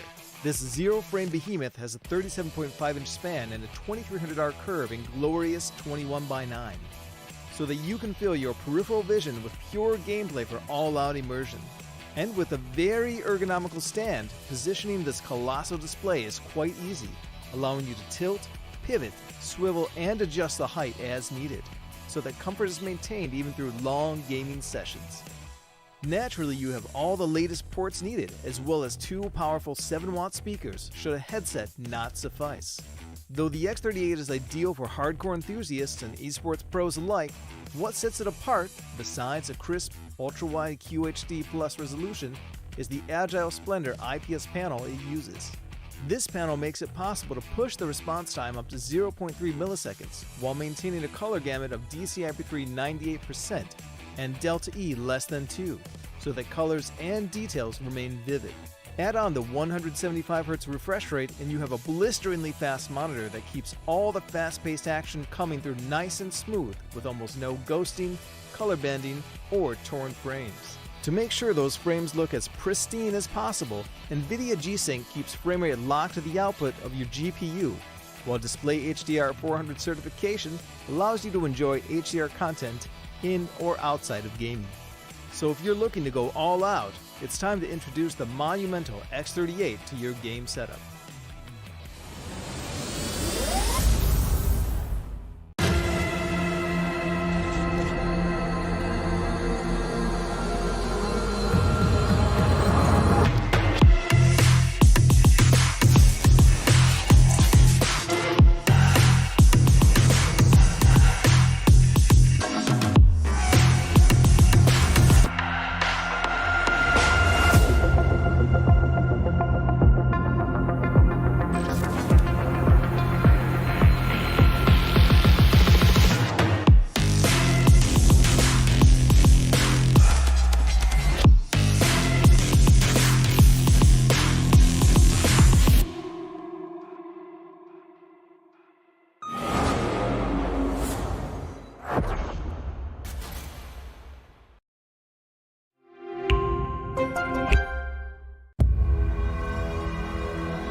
The X38 is the latest high-octane curved display from Predator.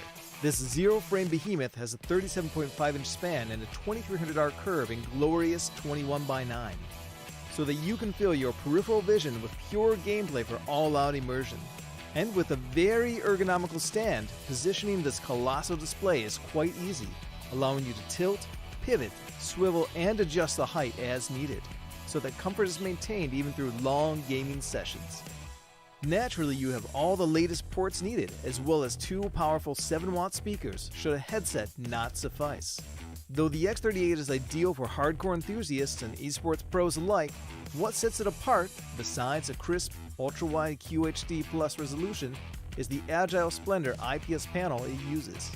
This panel makes it possible to push the response time up to 0.3 milliseconds, while maintaining a color gamut of DCI-P3 98% and Delta E less than 2, so that colors and details remain vivid. Add on the 175Hz refresh rate and you have a blisteringly fast monitor that keeps all the fast-paced action coming through nice and smooth with almost no ghosting, color bending, or torn frames. To make sure those frames look as pristine as possible, NVIDIA G-Sync keeps frame rate locked to the output of your GPU, while Display HDR 400 certification allows you to enjoy HDR content in or outside of gaming. So if you're looking to go all out, it's time to introduce the monumental X38 to your game setup.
The X38 is the latest high-octane curved display from Predator. This zero-frame behemoth has a 37.5-inch span and a 2300R curve in glorious 21:9, so that you can feel your peripheral vision with pure gameplay for all-out immersion. And with a very ergonomical stand, positioning this colossal display is quite easy, allowing you to tilt, pivot, swivel, and adjust the height as needed, so that comfort is maintained even through long gaming sessions. Naturally, you have all the latest ports needed, as well as 2 powerful 7-watt speakers should a headset not suffice. Though the X38 is ideal for hardcore enthusiasts and esports pros alike, what sets it apart, besides a crisp, ultra-wide QHD Plus resolution, is the Agile Splendor IPS panel it uses. This panel makes it possible to push the response time up to 0.3 milliseconds while maintaining a color gamut of DCI-P3 9. Handa na ang ating kupunan para malaman kung sino ang darating sa Stage 4 ng Predator League PH Qualifiers. Hello everybody, welcome. Ako nga pala si Ramon, kasama ko si Datum. We've been casting the whole duration of today's Philippine Qualifiers para malaman kung sino ang deserving na ma-represent ang Pilipinas sa pagdating ng Asia Pacific Predator League. Yeah, it's a battle of the orgless para sa ating grand finals to determine who comes out on top and who qualifies for the final. In Cebu, mind you, no less. Yeah. And it's between No Org and LFO, and we already have the maps here. Come on. Oh, alright. Well, our maps are going to be very interesting. I heard you mention the map of Abyss. Is that going to be the first thing, the second game? Regardless of who it will be, it is one of the first times that we'll see Abyss in that matchup talaga. Kaya, I'm curious kung ano yung naiisip mo sa gantong mapa kasi feeling ko kasi ang daming teams na alam na kung ano because they're ahead of the curve, they know the rotations, they know what to expect and exploit out sa kanilang mga opponents. Pero ano ba yung strengths and weaknesses ba ng map na to? Well, in Abyss, it actually plays a lot to the classic maps. Like you talk about Split and sometimes a little bit like Bind without the teleporters as well. No, Abyss is a map that really favors, I would say, the defensive side, and it's really interesting too because there's not a lot of tight spaces to work around. I mean, yes, there's long angles, but long fights aren't necessarily as impactful as it is in, say, Breeze or Haven, for example. And utility is the name of the game talaga dito, no? So very much like Sunset, like what we've been playing all day long. I think we're gonna be saying a lot of the same duelists like Rays and Neons. All right. Well, I mean, we already got a little bit of a reveal for ourselves, but now we're going to be starting on the map of Haven to start with para sa ating first game. If I remember correctly, it was the No Org side that actually picked up yung map na ito. Remember mga kaibigan, this is going to be a best of 3. So kapag dumaan tayo dito sa Haven, they have 2 chances. Whoever lost that first game para makakuha ng kanilang redemption arc. And well, Haven as a map in particular, for me, it is all about pace as a weapon ulit. Pero it's not as aggressive as you would expect from a map like Sunset, where this map is a little bit smaller compared to the Haven map. There's going to be a lot of rotations, a lot of defaults, and well, pwede naman mag-rush, pero it's not advisable kapag ganong kalapit lang yung mga B players nyo. Yeah, it's certainly not going to be as effective as in Sunset, no. It makes you wonder just how a team like No Org, who loves going for aggression, is going to fit that playstyle. And you got to remember as well that it is them who is somewhat of in a different playing style who picked Haven, no. So it's gonna be interesting, number 1, how their playstyle is gonna be. True. And number 2, anong agent yung pipiliin dito ni Migs. That's true. Kasi si Migs, nag-neon siya kanina dun sa Sunset. Hindi ibig sabihin na nag-neon siya dun, mag-neon siya sa lahat ng maps, right? True. And even though this is one of the first times that we've seen Migs actually play in a professional scene, right? Malay mo, yun pa lang yung nakikita natin ay maaari pa siya marami maibuga. Kumbaga, right? Could play Jet on this map, could play Raze on this map. I've seen pretty crazy Razes on this map in particular. Remember Team Secret Jeremy getting the very infamous ace dun sa may A-long. Mali mo makita na natin yun dito sa Haven map natin. And it makes you wonder as well if Migs can play the operator. We didn't see him play it once in Sunset because, well, they didn't necessarily need to. And majority of the rounds where Migs was leading the charge, he was doing so quite literally. You can't really do that with an operator, no? So, is it gonna be an operator play for Migs here in Haven, or is someone else gonna step up to the plate? Maybe magkaroon tayo ng switch up of roles natin dito, no? We don't know. Yeah, mali mo. Kasi nag-switch up ng roles din yung side natin ng Zol Esports. And that's how they basically won yung kanilang naging run last week over at Predator Philippine Qualifiers. Now, it's both Orgless teams actually battling for a spot papunta doon sa ating magiging Stage 4. And remember, one of these teams actually had the chance to be in that top spot before. It was that no-org roster that actually had a really good Cinderella run. Pagdating doon sa KOPH, they almost made it as well doon sa susunod ng Predator Esports circuit, but they kind of fell short pagdating doon sa mga important moments. Now is their time to actually reach yung pinaka-height, yung pinaka-pinnacle of their strength as we head on into that agent selection. Mix back on the Neon, and you'd know that since meron siyang double initiator, hindi talaga yan mahihiyang pumasok every single time. Yeah, and you talk about the operators kanina. No, it's not Mix that's gonna be playing it. It's Scary MD on the Chamber this time. And it's a very interesting setup. No, Chamber recently got a buff actually. True. Yung range ng rendezvous niya got a little bit of a tone up. So a lot more people are actually playing Chamber, and couple that na 100 na lang ulit ngayon yung bullets niya from buff way back. It's really putting Chamber in a pretty good spot, I would say. LFO though, a bit more on the standard side with Breach, a double initiator setup dito, and IC on the Killjoy. Rule switch sila. Remember Omen? Siya si IC kanina. Tapos Funky was playing yung Gecko natin kanina. And Lai was the one playing the entry duelist. Now the roles have been switched around, and now Funky is playing the duelist. The first time that I've seen him actually do this. And IC deciding that he wants to be the one holding the sights for himself. So a lot of the roles switched around. A bit of the feel gonna be a little different for the side of LFO this time. Very risky if I do so myself, but if they're confident to do this, then they can very well run it with it. Scary MD starts off on the Chamber. Funky running in towards that garage position as the Haven map commences right here, right now. They push on into Scary MD. The Chamber has been locked away, and they push on to see where they actually get Jisoo. Yeah, no, or getting a taste of their own medicine as Seaside gets rushed and gets overwhelmed here by LFO, taking down 2 players in their way and losing none in the process, taking 0 damage whatsoever. Tap, about to swing out, it's a crossfire, and Tap can't do much. No amount of experience can help you in that. And it's down to the last 2 players here. Migs again on the Neon, going to the same setup that Tap did, gets a 1. No way. Scale finds a kill, but he's now all alone in a 1v3 here. He is so used to be Sentinel that now he gives the info for the team.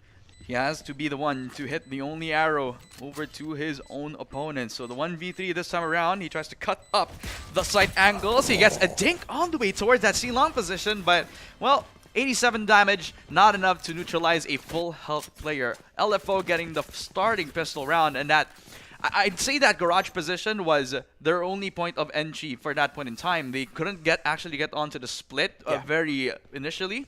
So they needed someone to actually get value from their garage position. And buti na lang, they funneled into the crossfire that they set up before they were even putting their feet over to that C-long position, which I would say is impeccable timing. Yeah, that's true. And I love how bold Funky was on that swing. Was playing against a dark cover, inside of which Scary MD was hiding. Still swung in. Naunang makita ni Scary yung barrel niya doon, no? But still went in for the push. 3-man backside. And I love this quick aggression again. Funky leading the charge. That's going to be the dash into the side. Blind headshot onto Scary.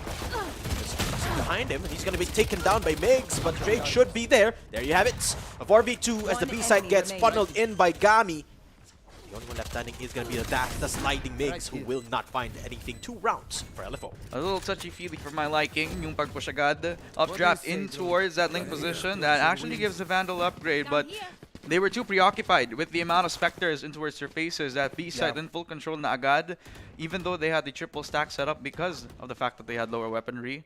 Scary MD couldn't track agad tong si Funky, who I may say is kind of doing really well on his movement, updrafting just so that he could be the distraction, but he also becomes the tip of a steer in that sort of regard, since that link position is the rotation that this no-org roster has decided to put up for themselves since they lost that backside control. Yeah, and I love it still. Funky, fearless, but makes just ass. Arguably gets the first tap onto Chase. That's 1 initiator down on LFO's roster. They're certainly gonna put a bit of a speed bump in their way with Funky taking control of mid. There's a chamber right across the corner with Scary MD pushing up. Might just be able to catch a timing here, but just pivot towards garage. There's a bit of info pulled on through. It's Paranoia clearing out a bit of the sights. Jaso nasa likod ng site dito. Gonna be able to pass a bit of information, but did you take down Silai? Nope, swing. Not finding anything. Funky kicks scale down. And Scary MD finally makes noise. Thrashes down into garage. But that's the double flash coming through. Tap on the kills. And Scary MD on the cleanup. That's no org on the board. Now this is how you utilize yung chamber buff na nangyari lamang this patch. Napalayo na agad yung TP, so he uses that to put it on B link para mas maipush niya yung labas ng B top position.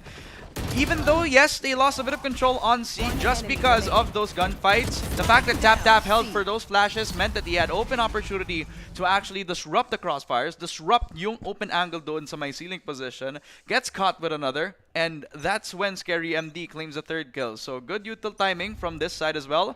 3-man stack up on that mid-top position. Scary MD has to be careful. Yeah, no word.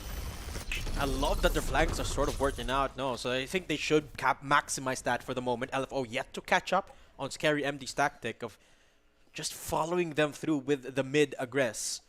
But so far, no aggression yet. It's a bit of a slowdown considering it is the equalizer of weaponry at this point. Round number 4, of course, very important for both sides.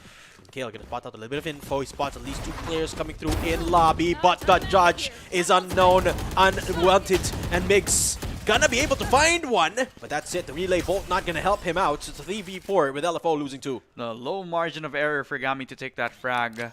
And it's a good thing that he also got hit by the relay bolt, so both men were concussed. They weren't able to pull their weapon out. Then Migs wasn't able to put the full usage of that Vandal upgrade. Scary MD gets another onto Gami. Lai trying to crawl in towards the side, but he gets caught with a 1v4 on our hands. Chase used to be a very formidable opponent now. Now he is fighting up against 4, and maybe the numbers could be enough for them. Yes, it is. A double for TapTap. He was a rat inside that A site, and now he claims the second round for No Org. Yeah, I love this for TapTap. He is home. He is back in competitive Valorant here at the top level, performing really, really well here. Top The level? defense. Hey. You said it, not me. Guys, hate on him, not me. But TapTap, I mean, gotta give credit where credit's due. He's been ice cold with his aim. And Scary MD as well. On top of Mix. 2-2. A little bit of a fact for Predator League. TapTap and his Breach. Breach is his most used agent all across any Predator event, right? Oh. Every time that you use it on Haven, on Sunset, you'd always expect them to use this Breach pick. And it kind of solidifies like how much of a supportive player that he is. When people don't remember that back in the day, he used to be a Jet main. Yep. You know, he has the aim for it. He just decides to give all of the trust over to his own duelist. But if he dies, he can activate his own duelist instinct as well. Yeah. And you can see it on the server right now. No Org. Turning things around. Breaking bank here of LFO. And if you take a look at their guns, it's just a Stinger and a handful of Sheriffs as they make their way down A long. The Omen is very far away on towards that C position, so it's going to be a little bit delayed for him to use his smoke timing. He puts it down early just so that he can compensate for that. The push comes in on A, and that's where No Org have to strike. You're going to go into the execute immediately. Cloudburst is just wonderful. Kale going to take down 2, and Chase is going to be able to find one, but Kale's still not done. The 3K for the Sova, as Chase finally able to find the trade, a 2v2. LFO somewhat making this eco work until a big screw up from IC. Timing getting the better of them. Now it's a 1v2. And Chase has got no information. Definitely not. That's when he never expected Jasso to come up from the flank. And a good util timing from Jasso as well, because again, I told you, he was on the other side of the map, so the only way that he could try to compensate for his distance is if he puts down the smoke early. That's where he positions himself over at that short position, and even though I'd say that smoke didn't put that much value, that actually bought a lot of time for the rotation to come in as well. Yeah. And good thing that by the time that they swung up, one of them was reloading. So it gave them an open opportunity to kill. And Jasso also committed towards the lurk while the fight was happening. Yeah, and I think the most important part for that smoke, it allowed Kale to peek so aggressively, getting them that 3K. That was essential for No Org, getting them the 3rd round on the board as well. Now setup coming through from Super, tapped up at the aftershock. Info. He's gonna kill him. There's Fury. Does he get the kill? Yes, he does. Kale finds Gami. TapTap finds Funky with an aim. And that's gonna be the fights in long. Kale somehow survives as he takes down Chase. And there's 4 people left standing for Norg, but only 2 for LFO. Looks like the Crucible has been activated. Bit of a shield for Kyle as his Guardian Angel actually holds him down. A little bit for worse for wear for both of these players on No Org, but LFO walking in towards the crosser of Jasso, expecting the push out on short, but Lai!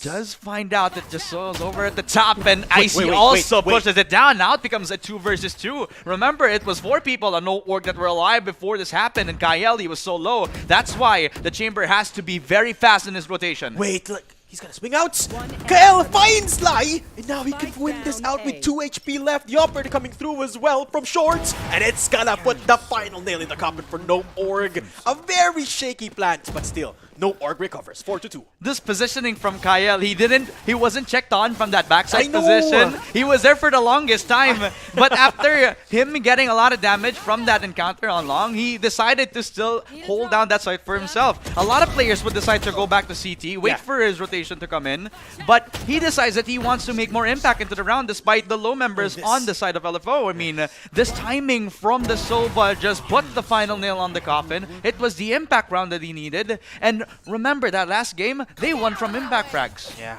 this time they're ahead. Ooh, swing out. Funky.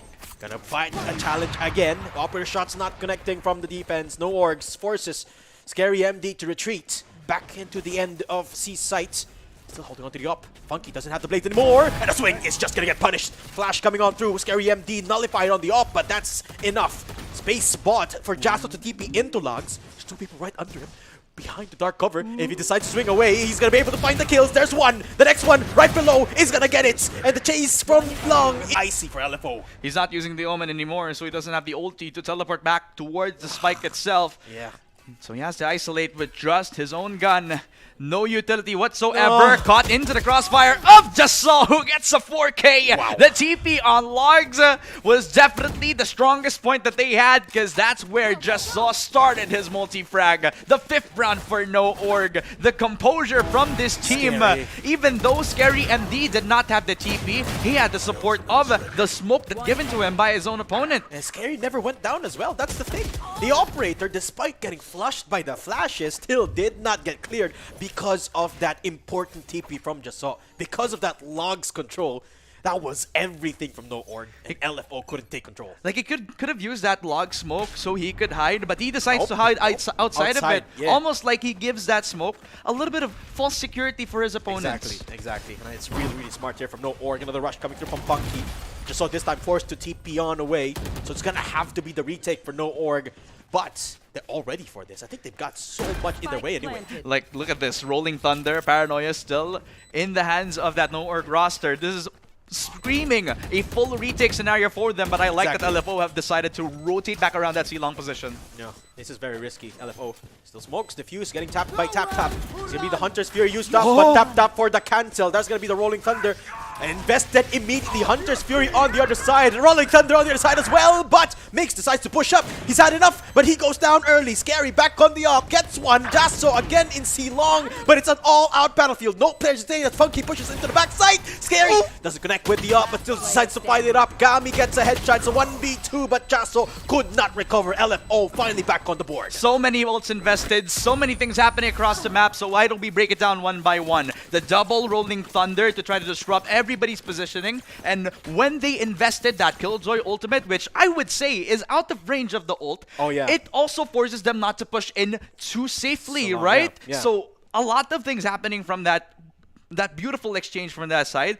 The only shining factor here was that lurk all the way towards that garage position. They never expected that. They never were able to be aware about that lurk at all because they were very busy on the front lines. Yeah, and because of that, an inkling of control enough for LFO to secure that round there, but a very expensive one at that. This time they don't have much in their way. They do have their weapons, and Funky still has his guts. He's gonna go into the face of Jasso inside of B, and they're gonna go for the plant. Yeah, they can right now because the space is already given. They already got the flank as well, Migs. The movement is impeccable for this guy. Just giving the ankle breakers away towards Icy, not able to watch the flank. That means their backside is very vulnerable. Yeah. Spike finally down, Mix 1 HP. Would get taken down so easily. The tap from Chase even gets the head.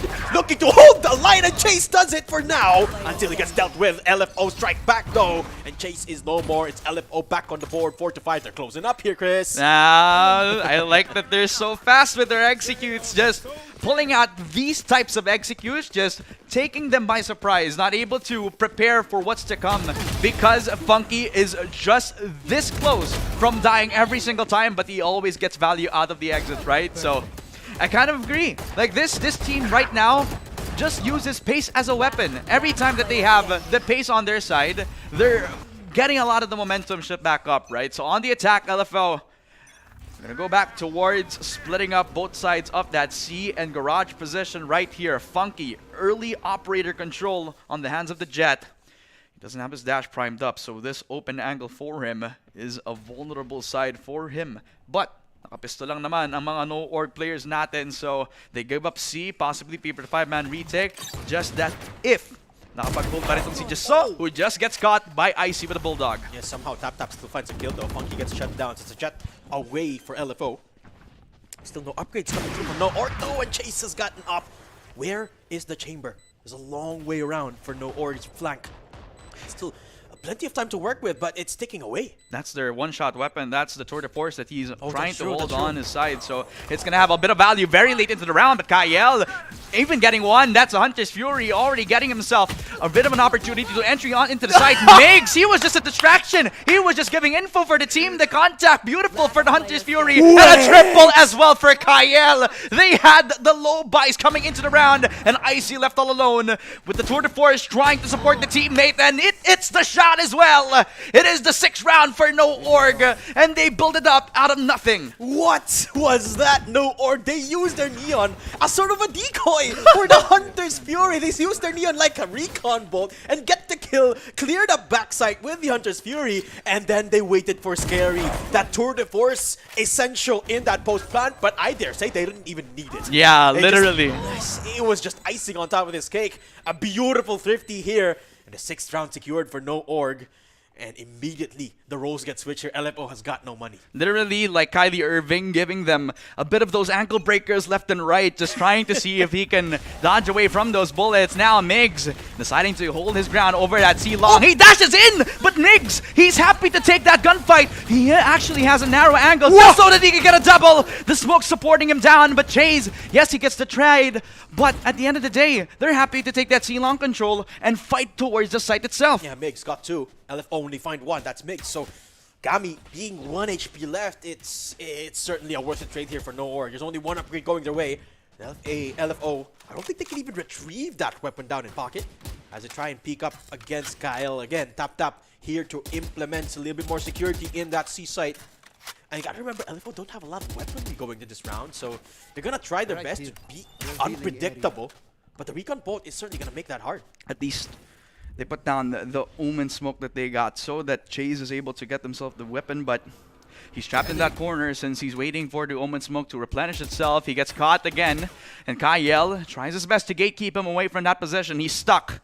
And that also signals everybody on the C side to actually try to hold that position because it's a crossfire for them. Tap. A little bit of damage dealt onto him as he peeks onto the smoke. But with 20 seconds on the clock, they actually give him an ample amount of time to rotate onto A. Where look at where the chamber is. Scary MD, prime position. But I like the read that they're going on B because that is always the backup position. Yeah, you gotta break this trademark. Scary avoided for now, but the flank is in the works. It's got to be the kill. They got to shut down Scary here. But question is, do they know? I don't think they do. They put 1 player in mid. And Lies just dealt with down in Gong. Gami all alone in sight. Chase finds the lurk that is Scary MD. But is it going to be enough? Nope, it's not. Tap with the tap. And it's just No Org with the defuse. 7-4 as we head into the final round of the first half. It's beautiful pressure game, again, from the CT side. Once that they had a little bit of info on that C-Long position, thanks to Migs and his decision to take that aggressive fight. They knew that there were 4 people on top of that position. And once they used that Vandal as bait, they could just try to at least delay a lot of time. And that burnt time meant that they couldn't go to A at all. They needed to make a decision right here, right now. And then when they got to B, actually, they put the spike down, which meant they got 300 credits on their pocket, but they're not able to run away with anything other than that. Yeah, it's unfortunate too for LFO that they lost a couple of players in that aggressive push from MiG, so they couldn't necessarily put the best of defense in that B hold. While their positions were nice, they just didn't have enough firepower. This time, firepower makes just gonna push up with the breach stun. Will be able to get Gami. The slide in is just too antsy, but Tap compensates, finds a couple. and now it's a 4v3, just like that. Migs, always the guy that you can look out for when it comes to very aggressive entry duels. On the defense alone, man, crazy. his life is worth 2 kills on the other side, Yep. and well, always converted. That means that no org could just play back, try to play around this garage timing, but Icy able to get himself one onto Kyle. Tap, putting out again the Rolling Thunder. Beautiful timing. It almost gets live, but Icy is able to catch it off a 3K despite him getting concussed. This is a good reason why they need to buff concusses. Why did he kill 3 while he's concussed? I don't understand. I don't understand either, but it's a 1v1 here. Operator in the hands of Scary. And he's up against the Killjoy of LFO. That's Icy. Down from the C-long angle. Scary's got the advantage. He's got the op. He's got control of C4 of the spike as well. Is the turret getting used up? Finds a core. Scary plays it perfectly. 8-4, no org, 4 rounds ahead. A jump peek, but he thought he was safe. No, he was not. That jump peek resulted into a very strong angle sighted by Scary MD that gave away his position, and well, he gave himself up for the closing frag. Man, oh man, this first half has delivered, and I think a good way to actually give our thank you over to our viewers is if we tell them what the giveaway is about. Tell them, Data. Of course, guys. You have a chance to win exclusive Predator Gaming merchandise. All you have to do, guys, is of course share the live stream with the hashtag PLPH2025. Like it as well. Make sure that your post is public so that we can see that, and then comment who you think is going to win this matchup. Is it LFO or no org? Yeah. Back to the game, ladies and gentlemen, as it's an 8-4 half on the side of no org. Funky deciding that he wants to take matters into his own hands. A solo frag onto Scary MD. A little bit of support coming down from the 2 supported players. As they got C on lockdown. Migs pushing in. That's the entry coming on down. Funky off of that trail.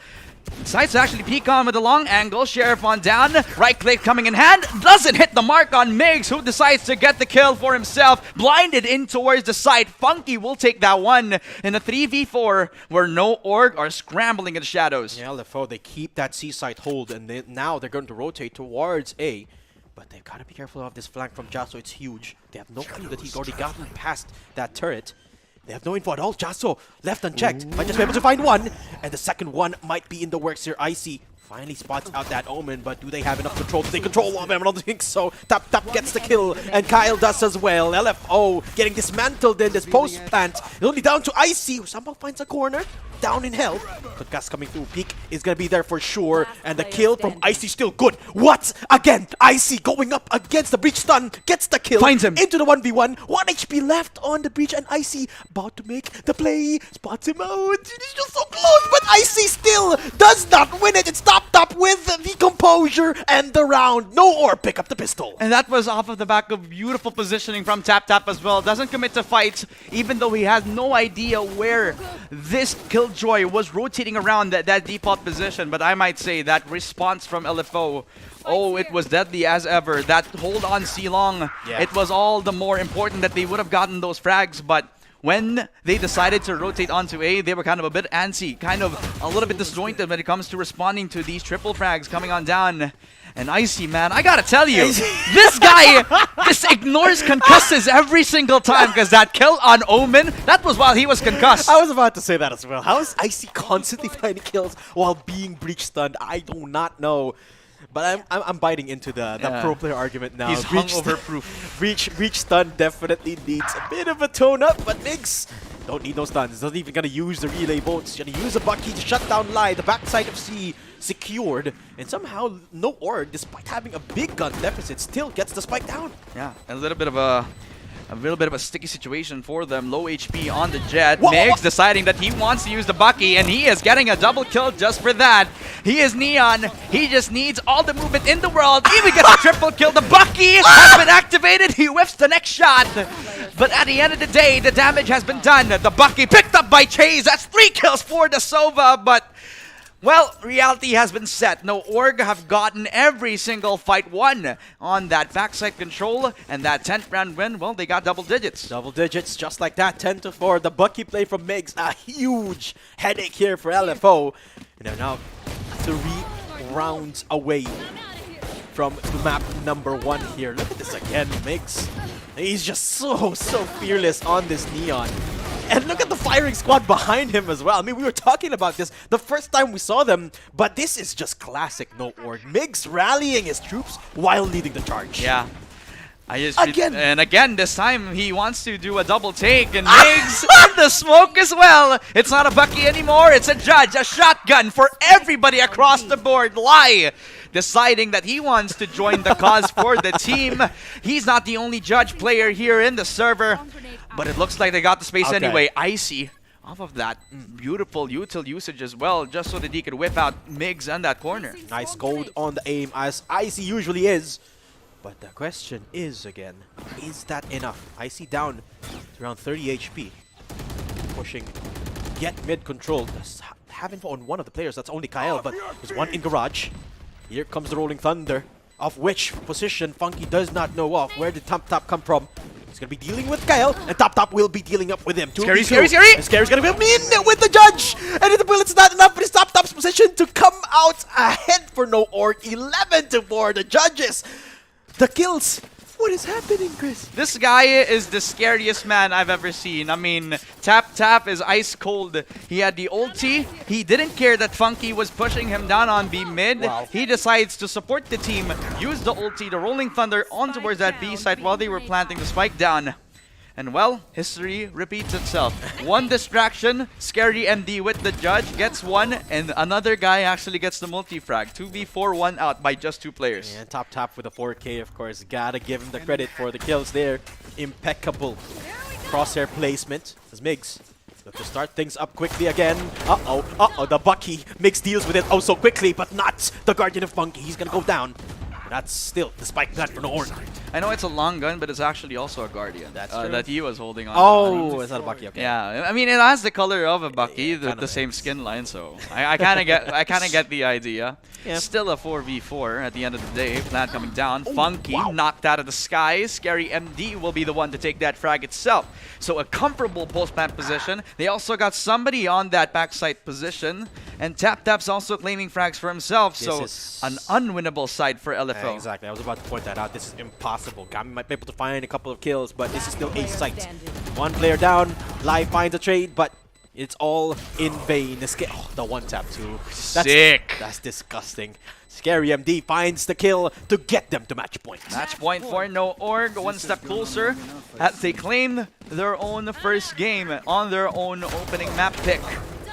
And this is off the back of nice entrying from Migs, who was able to lock out one guy. That was the Sova on that side of the corner, which he thought had the Bucky, but actually got the Guardian itself. Yeah. If he had the Bucky, he actually would have won that because it was a Clone Rage combatant. Anyway, I mean, one more round coming down for No Org. They're one step closer to taking, again, the spot over towards stage 4. And remember, this is going to be one hell of a tournament run. They're able to get themselves 2-0. Funky starts off with a nice Blade Storm frag.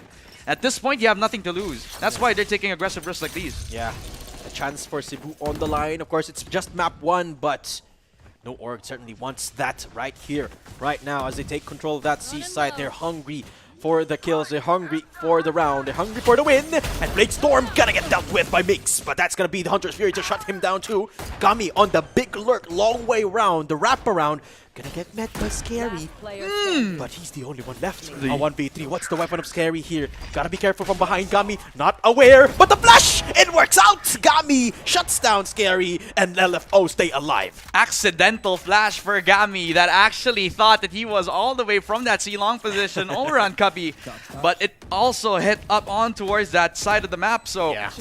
I guess he also got shocked himself. It worked. He saw the flash, he saw the guy running around trying to see if he can dodge the bullet, and he didn't. Yeah, both of them didn't know that of each other's position, but it worked out in the end for Gami there and LFO.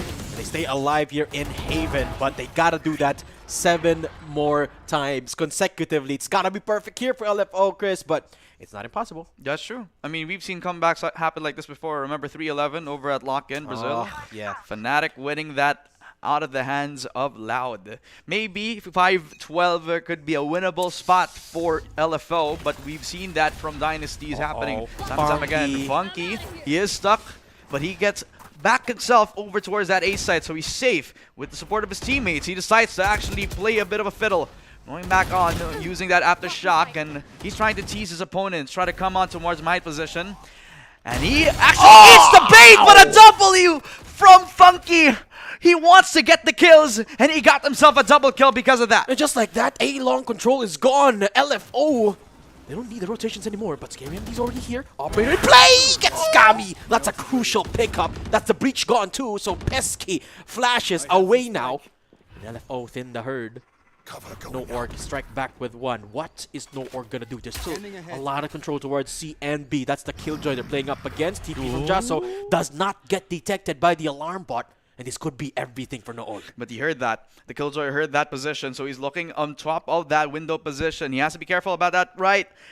And that turret doesn't even spot him at all, so he can just put a smoke down, try to rotate back around that garage position, and surprise the Killjoy happening on that garage position. But No Org decides to play the time! But Icy catches the impact frag. That could be one thing that they needed, because it was a 3v3. Yeah. Now they thinned out the fat. Yeah, they needed to win that fight. Jasso had to win that fight, but he did it. Now it's a 2v3, and they've got very little control. Back to square one, but with one less person as they try and control this A site in a desperate attempt. 10 seconds left. Let's swing on from Chase. Gets one. The next one in the works. That's going to be scary to swing, but Chase deals with him quickly. LFO 6-12. Almost like he's playing a different FPS, run and gun.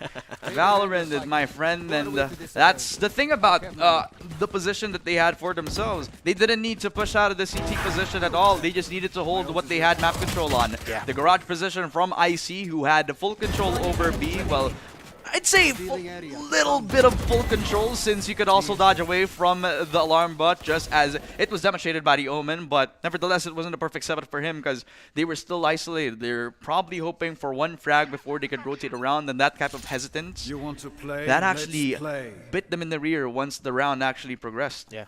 And it's a bit of a question mark for me how No Org is struggling a little bit to close out the game here. While being on the attacking side, you would think they have the advantage, but not with Funky's up in play. Jasso goes down, smokes, no more for No Org, and again, it's going to be a bit of a struggle to get into the site. That's a bad thing, especially in these types of maps where you need smokes to actually lurk around. Especially if you're pushing on A, you need that heaven smoke down. You need that CT position controlled. But the Omen being put down early means it's a bad bit of news for No Org. Now they have to play around the fights, but with a numbers advantage, LFO are not looking to take an early fight anymore. They already got what they needed, an early frag, so they give the space up to Scary MD, who's looking for a fight himself with that sort of force. Of course. I think he's going to get spotted out by... he's not! Ooh. They didn't see him. Already in control of sight. Anyone swings in from the defender side spawn here is going to walk straight into a tour de force waiting in... lying in wait. No one's going to be able to get the spike down. It's 4v5 in a site. This is ideal for them. They got the lockdown that they could use right that's here. true, that's But true. Kyle could also go back to A-Long, try to destroy this lockdown, or maybe just put it down on that default position. Destroyed? Yes, it does. This Defender Killjoy lockdown has no value, but they could still fight for the site itself. That's a trade in between Shock Dart frags, a jump out from heaven, a double from Migs with the judge. This could very well be the first game away from No Org if the Breach did not hold up himself. 1v2, drops out of heaven, expects Migs. He decides to dodge away from his bullets. A triple for Migs, a 13-6 for No Org. They secure game one with their own map pick. Yeah, Migs lead his team to victory the same way he started this map up, by getting a multi-kill. A beautiful closure for No Org as they take Haven, their map pick, in a very convincing fashion. Absolutely. I mean, when they actually had the momentum, they knew what to do. They knew the right moves at this point. So when it came to the defaults, it was a little bit sloppy by the end of their attacking rounds. But when they were able to win out those gunfights, when they were able to affect the outcome, despite the 4 versus 5, well, they only delayed the inevitable, but the inevitable was the game win for No Org. Yeah, No Org was inevitable in that game. Congratulations to them. They're one step closer to winning this grand final. But we do have, hopefully, a couple of maps left. At least one. The next one is, of course, going to be Lotus. But let's take a deeper look into what transpired in that game. This is the start of the game, and you can see No Org already coming up swinging. They fell short a little bit at the start here, but what a recovery from after round 2. I think they were playing to their strengths now. I mean, you give a shotgun over to Migs, then he's able to do a lot of damage as if he was on the full buy. But since he's Neon, he could just abuse the movement being given to him by the agent itself so that he could abuse the close range angles. And if he's able to communicate that with his team, call for the flashes, call for the smoke, then a long range gunfight wouldn't matter for him if he's able to move the distance. Yeah. And we see that time and time again, right? Even in rounds where they didn't necessarily need him on the judge, they put him on it because it works. He's able to find multi-kills on multi-kills. And that's really one of the ways that No Org started pulling away here from LFO. I think LFO got caught a little bit by surprise the same way that NO just shut down their opponents in the semis. It just by brute force, brute speed, and a lot of MiG's presence. I think it also answered our question of how are they going to be able to use an operator since Migs is using the Neon. Well, Scary MD was the answer. Scary MD was the one holding up the sights as the anchor, and Scary MD was also the guy trying to get aggressive mid pushes, sometimes with a DOP, sometimes with a tour de force. And, you know, it kind of speaks to how big of a priority an operator should be when it comes to maps like Haven and Lotus. I mean, those long-range sight lines have to be converted because if you look at it, so many sight lines have very long presences, like A long, C long position. And if you have somebody who can use the op, then that could be very much exploitable when it comes to the defending side. And a deeper look at the numbers just screams more of that impact from the Neon, right? Migs, again, the MVP. But I would argue Tap right up there with him. In the rounds where they needed bailing, Tap was there. Tap was there with the 4K, the multi-kills every now and then. Not to mention the utility to complement Migs' playstyle has been near perfect here for NO. Almost like they had two duelists in the lineup, right? I mean, back in the day, Tap used to be one of the more aggressive duelists that we've had over at Ranked. I mean, he still plays the Jet time and time again when it comes to the ranked positions, but now in the pro setting, he's looking as matured as ever to actually take the top spots and be one step closer to getting himself into stage 4 as quickly as that. Now, before we head on to the break, why don't you give us some love, guys? Make sure to follow and share the stream here. Follow Predator Gaming. We do have a ton of socials. We've got at Predator Gaming PH on Facebook and Instagram, at Predator PH on X or Twitter, and then at Predator Gaming _PH on Twitch. Why don't you tell our viewers about the giveaway here, Chris? Of course, thank you so much. And this time I'm actually ready for it. You can like and follow Predator Gaming PH over at, well, actually the Facebook page as well. It is Predator Gaming. And then you can share the stream using the hashtag PLPH2025. And you can comment which team will win the Luzon Qualifiers. Will it be LFO or will it be No Org taking it 2-0 right after the short break? Mga kaibigan, it is one heck of a matchup over at Haven. But when we come back, it will be map number 2 between No Org and LFO. The X38 is the latest high-octane curved display from Predator. This zero-frame behemoth has a 37.5-inch span and a 2300 arc curve in glorious 21:9, so that you can feel your peripheral vision with pure gameplay for all-out immersion. And with a very ergonomical stand, positioning this colossal display is quite easy, allowing you to tilt, pivot, swivel, and adjust the height as needed, so that comfort is maintained even through long gaming sessions. Naturally, you have all the latest ports needed, as well as 2 powerful 7-watt speakers should a headset not suffice. Though the X38 is ideal for hardcore enthusiasts and esports pros alike, what sets it apart, besides a crisp, ultra-wide QHD Plus resolution, is the Agile Splendor IPS panel it uses. This panel makes it possible to push the response time up to 0.3 milliseconds while maintaining a color gamut of DCI-P3 98% and Delta E less than 2, so that colors and details remain vivid. Add on the 175Hz refresh rate and you have a blisteringly fast monitor that keeps all the fast-paced action coming through nice and smooth with almost no ghosting, color bending, or torn frames. To make sure those frames look as pristine as possible, NVIDIA G-Sync keeps frame rate locked to the output of your GPU, while Display HDR 400 certification allows you to enjoy HDR content in or outside of gaming. So if you're looking to go all out, it's time to introduce the monumental X38 to your game setup.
Welcome back, everyone. This is still the Predator League Luzon Qualifier, and we are still your casters for the day. My name's Daydom, kasama ko nag-iisang si Ramon, and we are knee-deep in the Grand Finals for a chance at Cebu. Dito, Ramon, no 1-0 in favor of No Org. Bahang-baha sa aksyon ang ating magiging qualifiers, mga kaibigan. Over at TNC Dasmariñas, it has been a struggle for the side of LFO to actually get the momentum straight back up doon sa Haven. Pero baka dito sa second map natin ay mag-iba yung tono ng ating magiging musika. Yeah, it's certainly because iba na yung nag-pick ng mapa. This time it is LFO that does pick the map of Lotus, and it's also the first time I'm going to be seeing a Lotus today as well. I'm sorry, man. I got eyes of an old man. I'm sorry. If the glasses doesn't reveal that. Pero guys, in case you don't know, uy, sakto yung pan ng camera doon. Grabe. You actually pushed it away for him.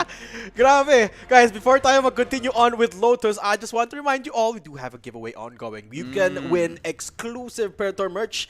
Ano nga bang gagawin nila, Chris, para makasali? Ang kailangan lang nanong nila is i-like at follow ang Predator Gaming Facebook page at makapag-share sila ng stream using the hashtag PLPH2035 at i-comment lang nila kung sino ang team na mananalo ng Luzon Qualifier. Dalawang naman ang choices, mga kaibigan. Yes. Ang No Org at saka ang LFO na lalaban ngayon sa map ng Lotus. So, it is another 3-site setup for them. The pace could be different kasi this map, ito lang naman yung map na merong mga sliding doors, kumbaga. Yeah. I think Lotus is one of the most volatile maps in the roster now. I mean, in the sense that you can do so much around this map. This is one of the few maps you can play Odin at competitively, and then you constantly had, well, one of the few. Okay, one of the few maps you can play Odin at competitively, and you can also have a ton of interesting setups when it comes to compositions, right? Gecko's used a lot here, even a Breach can be used too, and the Neon is one of a default options as well when it comes to the duelists. No, but Raze really shines here, so it makes you wonder what type of comp No Org will show up with. But even more so for LFO. Remember, they picked this map. I kind of want to see a Vice be played right now. Kasi pwede siyang laruin ngayon sa competitive ngayon. And Vice is actually low-key fire, if I do say so myself. Ano ba maganda sa Vice ngayon? Pwede mong i-isolate na nag-iisang nag-entry when you're on the defense. And when it comes to an attack, well, it kind of acts like a mini breach flash for them. Lalo na't meron din siyang info na mabibigay. So parang may benefit running the breach, running the Vice. Mas malakas yung defense mo pag nag-Vice ka. Pero same could be said as well kung breach ka if you're on the right place. Yeah. The one thing I love about the Vice, though, is kaya mong mag-funnel ng isang buong team papunta sa isang rotation, no? When you have that wall, it's impenetrable. It's quite literally indestructible for a certain amount of time, no? So you can force an attack to just go to a certain part of the map, and then if you have the utility to back it up with, maybe if you have a Killjoy setup with it, no, it's gonna be absolutely deadly, no? But I think realistically, we're gonna be seeing a Vice dito. I don't think so. Kasi ang lakas pa rin naman ni Killjoy at saka ni Cypher dito at this point. I just want to see somebody pull out something weird, right? A double Sentinel comp that I've seen somebody play. I think it was Zoli Esports on the Bind map where they got a double Sentinel comp, Deadlock at saka Cypher. This is also one of the maps where you could play double Sentinel comps realistically, pero I think mas may expect on Chamber, not the Deadlock. If somebody wants to actually play aggressively as we head on into agent selection. It's a Clove for No Org. They want to play the aggressive game. Mukhang nag-switch up na to the flex role itong si Scary MD. While just saw, well, we've always known them to play a really good Omen. He's back on it again. Yeah, it's interesting too because No Org, they've got 2 controllers here. No Sentinel. And yeah, exactly. No Sentinel for their side. It makes sense. If you've seen the past couple of games that No Org has played, it kind of makes sense that they don't have a Sentinel. Even Scary MD on the Chamber wasn't necessarily playing as a Sentinel in that last game. No? So No Org going all in on their aggressive comp. A lot of util, a lot of concusses, and a lot of fragging potential para sa kanila. No? I'm a little bit scared here for LFO if No Org can pivot that momentum towards our Lotus map. Kasi Lotus is a map that is very much like Haven. If you have control of these long angles, it's going to be absolutely scary. The good thing for LFO, though, is this time Scary MD, di na siya naka-chamber. So the operator, a little bit less of a threat. Yep, I mean, it's not going to have that much presence, although you can still kind of see it happen if somebody's that much ballsy to actually pick it up for themselves. A little bit more expensive, but it is a game of chance. As Lion now on the defense, starting off on LFO, only on the defensive side, one way also invested. But it is a lurker that actually stands between them, so how does No Org approach this? They actually get a very aggressive attempt at taking C for free. Wow. That, I believe it's a good thing that Icy is actually playing the passive game because he can't fight this all alone. Yeah, Scary MD on the long flank. Gonna be able to spot a couple of players here from LFO. Meanwhile, Notework gets the spike down in C. Planted it for Mound, but they have been taking control of the defender side spawn. 4 players rotating towards their flash at the ready. That is going to be tapped. Gotta be activating some utility as Mix gets on the receiving end of it. Lai pushing up, just so blinded. Nothing he can do there. Will be going down, and the full retake does commence. Mix finds one before tucking tail to cover. There's another player coming through from Waterfall, but this is a very stellar hold from No Org coming in through until Icy decides to wreck it apart. Tap, the only one left standing for No Org. It's a 1v3 from Mound. He got him! But he's got a pretty good spot here. He does get the diffuser, and he does get the clutch. Tap, coming up huge for No Org. Just tapping away on the very impactful player that tries to defuse the spike before he gets half. Wow. That was literally on the second where the spike was about to hit the second circle, and he does it in style. Wall bang shot all the way towards the head. And well, that would have been a very good attempt on the retake scenario because they had the spike within their hands. But tap. Very nice composure. Beautiful shots as well. Low HP on both of them, so that actually helped out in his cause. Yeah, I mean, the aggression did not pay off as well as No Org hoped it would, but it's a good thing that they have tap in that insurance policy. And again, they started off with a lot of noise in Rubble. They take control of 3. They're set up there, just inside of the 3 areas. Migs gets shut down, but the trade is going to be there. The Spectre's going to work. Guardian from Scary MD as well gets the mark. Flash is there, but tap don't need to see if you're just spamming out and running and gunning. And No Org, they've dismantled this A defense. They've only left IC to fend for himself. You know what? If IC actually catches 1v4, Datum is going to give away a battle pass. This is very much official, ladies and gentlemen. If IC is going to win this 1v4, classic only, no util, then Datum will be giving a battle pass. And it starts with possibly the frag onto the Clove. If Scary MD gets a little bit too aggressive, is holding down that stance. Does actually smell Icy. That's the beautiful shot they're looking for. And, well, just so picks up the last one. A Spectre to run it down into the 2-0. Did that actually make you nervous? I had complete faith in No Org. I knew that they were going to clean that up. I mean, there was nothing for LFO. Only a classic, no util. No way it was going to happen. That's true. And you saw my face. I was not scared at all. Right? That right click and then the look at me. I mean, I saw that, man. Listen, I was about to say something, but it didn't happen. So Icy does go down, and No Org this time gets the pistol. And this is again them making a lot of noise in B. Again, No Org loves playing this condition. Quad stack up on A means an open B. The only security that they have is that one tripwire that he actually jumps away from. He doesn't even need to think about it because Icy is just pushing in. What? All of them rotating on towards that link position. They couldn't even plant the spike. It's 3 in a blink of an eye for the No Org side as they find Funky within the smoke as well. That is one heck of a weird way to try to convert your bonus round, but in the end, No Org have gotten it in the I mean, back. I was wondering why Kyle was all alone in sight, and then I look at the numbers of LFO. They started disappearing one by one. They were hunting them. No Org. It was interesting. It was deadly, and it was ferocious from No Org. 3-0. They pick up the bonus. They deny it from LFO. And this is the most explosive start they've had ever since that semi. Hey, if you're thinking about like explosiveness, look at Tap. Literally 7 kills, no Already deaths. has the all the ults. The Rolling Thunder will always be an impactful ultimate in a lot of situations. And if pushing it down is his way of doing so, then I can always find value in that sort of thing. Quad stacking back up on the A main position and the bit of a slowdown. Since playing this game, it's sort of like making pace as a weapon. It's not always about the fastest. It's sometimes you can just slow it down and make your opponents think about it. And one smoke is all it took for LFO to rotate away from the side. They're respecting this Rolling Thunder so much. Rightfully so. They could just go for the retake. I mean, they have a lot of weaponry anyway, so I think they could risk it arguably. Bucky's going to be there for Mig to run into. And there you go. Lai shuts down that pesky Neon. But still, No Org going to get the plant down. And have to clear out that drop area with the Aftershock. Smoke going to be there to back up Lai, but the spam from Kyle is good. Chase gonna come in from the back end of the sites. We'll be shutting down Kyle, but Tap again does tap things, and Scary MD pushes up into stairs. Flash gonna come on through Paranoia as well, but No Org, this should be the round. Yeah, once he taps on down the spike, Tap will just use that Rolling Thunder, but maybe they don't need to use it anyway. Funky, all alone, smoke coming down, and tree position, yes, compromised by him. TP on back lane towards the site, wide swing, into 3, could get just so and more, but Scary MD will lock it down with the 4th round, and a triple kill secured by him. Well, No Org are known to have really strong win streaks.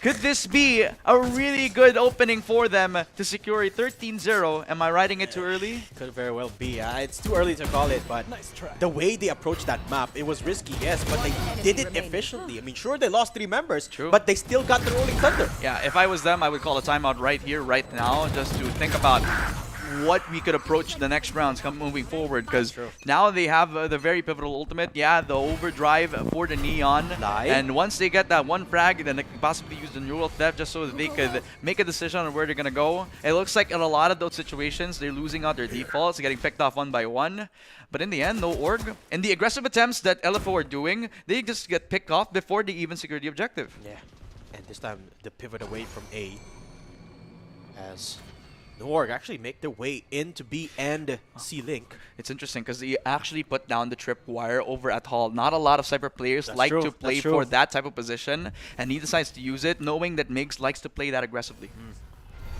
Just about to walk into that, but remember, still big ults available here for No Org. They can clear up the site, which is unknowingly already clear. Scary MD looking for any potential stragglers coming in through rubble as the plant gets done by Tap Jasso. About to walk into the trapwire, and he's gonna get taken down just like that. Perfect from IC. The util timing was perfect for IC. Migs now trying to compensate by pushing in towards one of the open areas of the waterfall. Neural Theft online just after the kill onto the Omen. Migs trying to hold down this ground, but a beautiful aftershock will kill him on sight. Chase, nice util timing. Perfect entry out from Lai as well. IC follows with another as Kael has equalized the field with Gami falling down again. Another for Lai. It's all falling down to Kael. One of the experienced players on the roster has to isolate the fights. A triple, a 4K might be on for the ace, and he's done it! An ace for Kael. 5-0 for No Org. Is the Apex Predator of the Lotus map. He is everything. He's Superman, the ace for Kael, and the 5-round lead for No Org. There was no way I was gonna think that they'd win that round. After this, after the util combo of Chase and IC, it started off really well, 1v3, and I thought it was done, but then this. Oh my goodness, Kael. Cool, calm, and collected. And if you look at the player cam, he wasn't even breaking a sweat. Oh, yeah. Yeah, that's the composure you get when you've got years and years of experience. And now, Lai, a desperate attempt in this eco. A ton of util being thrown out. Migs will be shut down, sure. But No Org, we've seen them fight with 1 man down. Let's see what they can do without Migs. Funky not on the jet anymore. Gets the dink on over to Kael. Has to hesitate on pushing on down. TP on in. He does not even miss. Tap has always delivered when it comes towards the entry. And now with the plant coming down, this forces LFO to play on the retake scenario. Another 4v4. And LFO have a big weapon disadvantage. Right, sabihin natin that they've taken down Migs, the biggest space creator here for No Org. They still got to make their own. And with 2 flanks coming on through, look at Scary MD! The trigger discipline, it gets him 1! And a pivotal position coming through from Scary gets him another! No Org! They're not letting LFO any space in this site. And he's not even expecting the position from Jasso, but Gami gets the kill. Okay, that's a good start. But at what cost? 3 of their players already down for LFO. I could see a story in a world where if they kill Scary MD, they use the Rolling Thunder over at that B main position. But the time is not going to be invested for them. They don't have anything anymore. So they decide to keep it to the next round. There could be a world where No Org and LFO exchange Rolling Thunders yet again. But if you look at the ultimate economy, I mean, it's going to be very pivotal for LFO to invest everything into the kitchen sink. It happened in Haven where they got one of their first few rounds. They need a breakthrough coming into this next one because No Org have everything working for them. The ultimate out for Tap. Migs still having that ult means he will have his weapon into the next coming rounds. And besides, they also have the confidence moving forward. And besides, they have enough money for a couple more rounds to spare.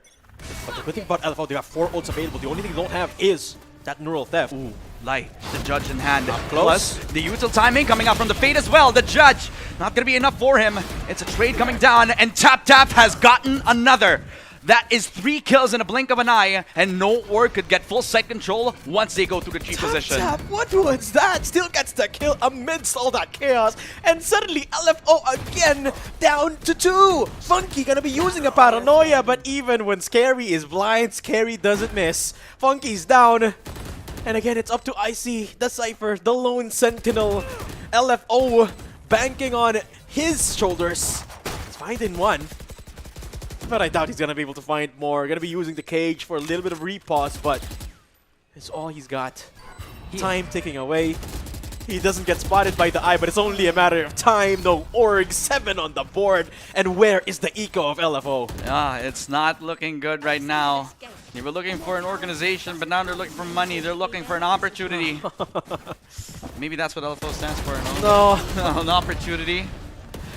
Looking for a chance to actually get a leg up into this matchup. At least some sort of dying breath for them. Anything.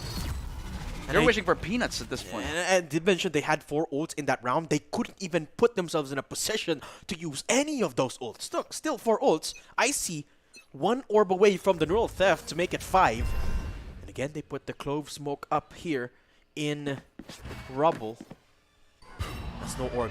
Just trying to get a little bit of a bait coming through from LFO. No one budging yet. I like the discipline, but we've seen this before. And we've seen how it played out. 7-0 is the score. Yeah, if they don't check the judge on the other side, on the other hand of that double box, then Lai is going to have a nice timing for him. A judge in hand and a party to go through. But then they don't even go through the party. They actually decide to make some presence on that A site. Try to see if they can get more rotations coming down on A, but they didn't even rotate. That's actually the initial tri-stack that they got over at that A site. And they could actually contest onto the C site itself. A really conspicuous tripwire. Doesn't even catch anybody. Funky, Bucky in hand, doesn't even get a second. Mix converts through, and Scary MD and IC trade each other off. That's a 3v3. Rolling Thunder still invested for both LFO and No Org. I want to see how they use this. Yeah, good pickups from Funky and IC. Pivotal kills with the Bucky. Here comes both the Fade ult and the Rolling Thunder, but Kyle does go down. IC doesn't need any assist. He's just gonna take them down. A 3K for the Cypher, and Mix on the flank is gonna be able to find one. Uh-oh, is this another clutch angle? We'll be able to find the next. The 3K done and dusted, but it's just not enough. Finally, LFO on the board. A breakthrough for the side of LFO. And it started with the Rolling Thunder and the Nightfall, the combination that pushes them outside of the site, made their positions known, made their positions uncomfortable. They couldn't even hold that mount position because of Icy and the revolving door that he was able to use as an entry point. By the time that Migs was able to get that 3K, Gami, he was aware that his teammate was going to get traded, so he decides to pull off the spike, and that's when he actually locked the round down. 1-7 for LFO. The thing is, though, they have an ample amount of opportunity, but they have to do it consecutively. Yeah, and No Org, despite that loss, still already come out ahead. No matter how this half goes, they are 2 rounds ahead at least. And they can stretch that even further if they win the next couple. Or at least this one. LFO gotta stay unfazed in this scenario. You gotta remember, this is a best of 3 with No Org already at series point. And now, we take things up a notch again, taking control of 3. Icy, the receiving end of things, all alone here in sights. A lot of concussions, and he's just gonna get pummeled out of A. A beautiful haunt as well, revealing his position. Yeah. Ping down over to the side of No Org, who is a freight train of sorts, just going through straight. Just gonna hit you. It's just gonna hit you. One by one. Lai, judge in hand, the tip of the spear for the team this time around. Has to be careful about pushing in, and a beautiful flash actually supports the cause. Scary MD will get another, and a second for Scary MD. The clove is on fire, and definitely the only guy that they need to look out for is Lai this time. Over at Tree, over at the site itself, NDY coming out for Scary MD, but Gami pushes him down. Another for Kyle, a 1v2 for Gami, who's clutched up before, but now has to do it again. Crossfire set up, but wasn't even needed. Kyle, a beautiful 2K, an impactful round for No Org after they depleted so much util and even went out the gunfights. Yeah, the wraparound from Scary really was what made it impossible for them to win that. that minions. Alright, a nice start from Lai here, but Scary on that wrap gets a double, uses the ult, by so much time for Lai to get taken down here. Even though Scary gets downed, there's still the peek from KL to shut down Gami, that by the time they were able to reposition, they were already dwindling in numbers. No org, still finding ways to keep LFO down even then they're already been kicked so many times. 1-8, and Lai, a desperate attempt here with the Bucky, and it does work at least. Man, I love the combo of Neon and Breach, just using the util, and then the distance closed up, but Kael didn't even check his corner. IC was there all along. Now it gives an ample amount of opportunity to actually hold down the B site itself as the revolving door opens the site up and they even spot the Omen. But good thing the tripwire is there as well. Funky doesn't hit the shot from the Bucky, which means it could be an opportunity for No Org to claim the site for themselves. But Tap still in the prime position, a triple for Lai. The last man alive, we've seen this happen before, but the Vandal shots don't hit. The mag actually depletes itself, and a thrifty as well for the side of LFO, as they finally breathe life back into the matchup after a couple of rounds of domination from No Org. Finally getting themselves the second on the board. And looks scary for a second there because it was Tap left alone, but when he ran out of bullets, LFO just struck him down. Let's take a look at that one more time. You say you love the combo of the Breach and the Neon, and that could be the key here for LFO. But they've been doing so many attempts with just that combo. So far, with mixed results, but hey, a win is a win, is a win, is a win, is a win, is a win. That's true. A WWWWW. You know? I mean, the slow-paced tempo could say actually benefits No Org, since now that's when LFO actually deplete the resources. You see one Prowler already being used. True. That means it's going to be an ample amount of time for them to replenish a bunch of your util. Scary MD already gets another flanking attempt and works out perfectly onto Gami. Was holding down that rubble spot. Chase, nice flash, but doesn't connect onto the Omen. A beautiful connection, but it doesn't hit onto the second frag. Migs and Tap will be able to level the playing field and get themselves the man cut advantage, but they have to take care of Icy, who wins the fight against Scary. It's all left up to Tap, but he could not convert against the 1v2. The 3-8 scoreline for LFO as they continue to climb up a very dark deficit. Teka lang, Chris. There's 2 rounds in a row for LFO. We haven't seen that yet this game, and it's starting to look shaky here for No Org. Is this the beginning of something beautiful? I do not know. I don't want to call it yet, but LFO, they're finding their footing. That's the important thing here. And who has been pivotal in this? It's Icy, it's Lai, it's Chase, the Breach, the Neon, and that Cypher. It's been finding impact on the map. Top fragger right now, Icy. It's been so important. Migs, gotta make it matter. Push down into sight. Paranoia from his teammate actually, but that's okay.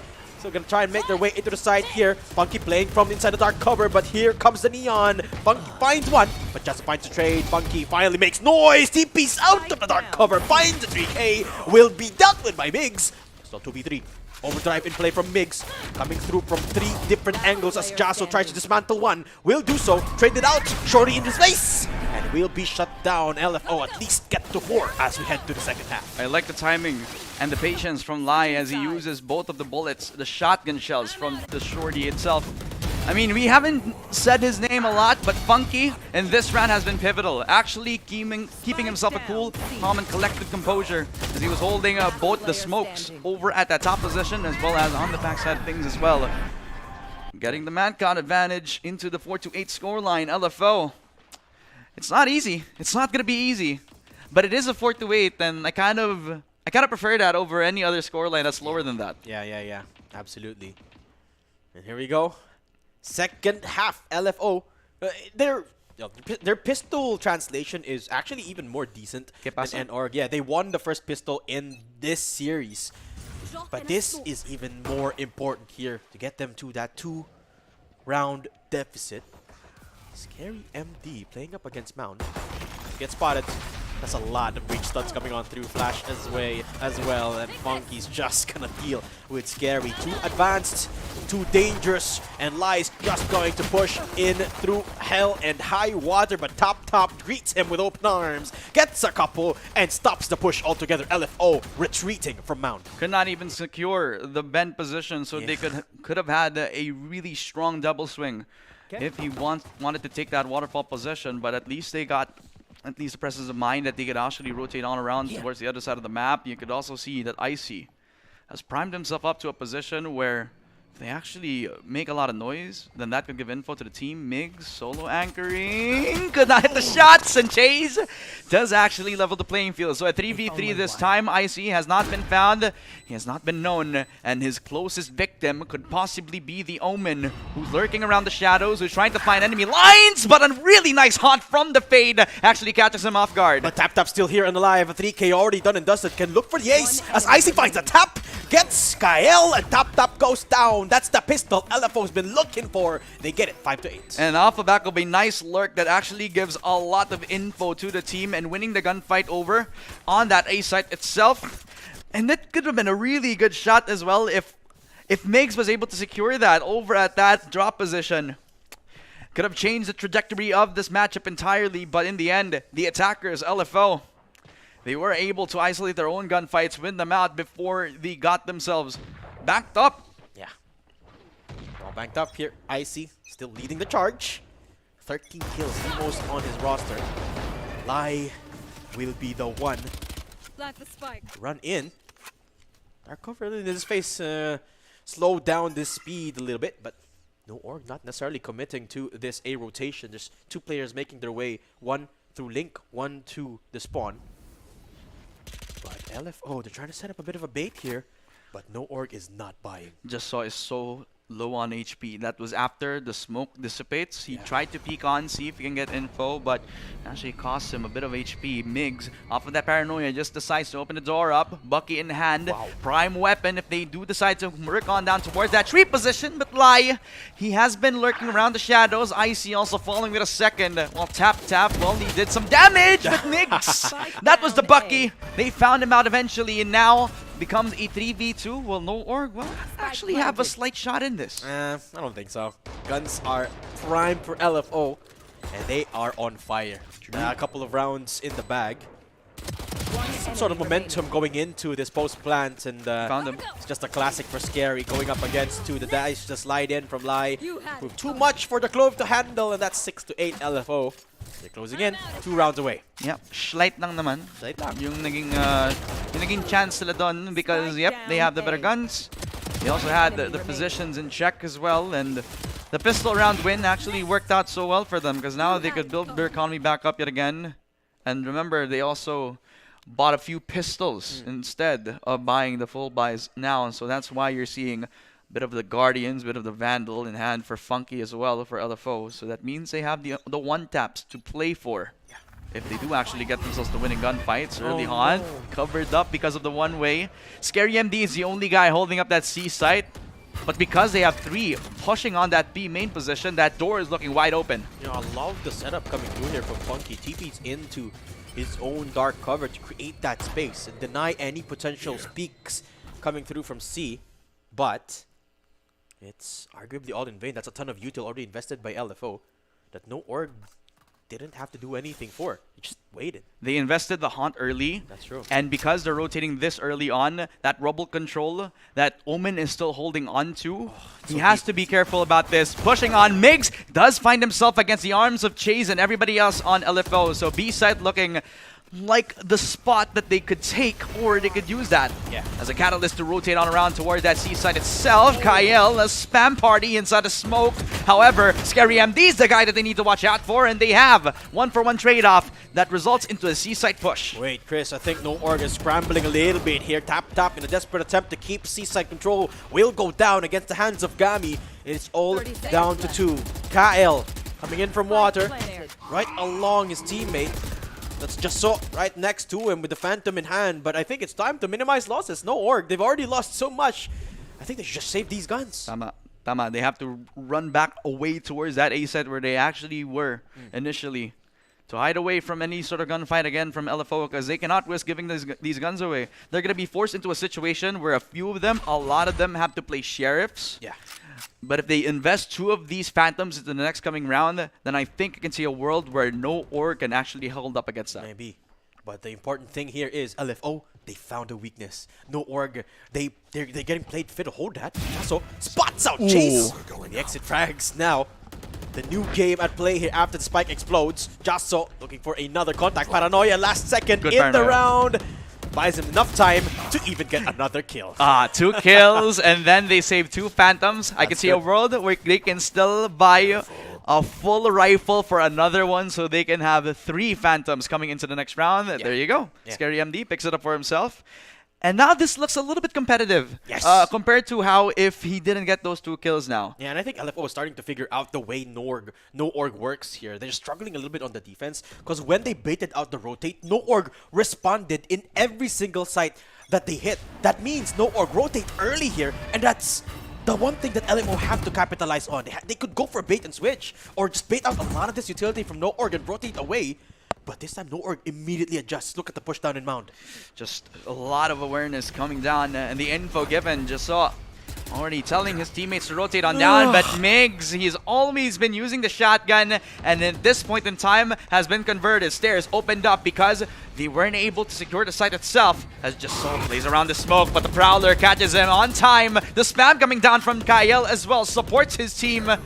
Locks them outside of A, but that also gives an opportunity to take the B side because the Cypher is already dead. Yeah. Well, actually, there was no Cypher chip bar to be invested anyway. Yeah. Neural theft this time by the Cypher. Miles out tap, but still wins the fight somehow with the Spectre. And look at Migs just dashing all across the side. The slide is just wonderful.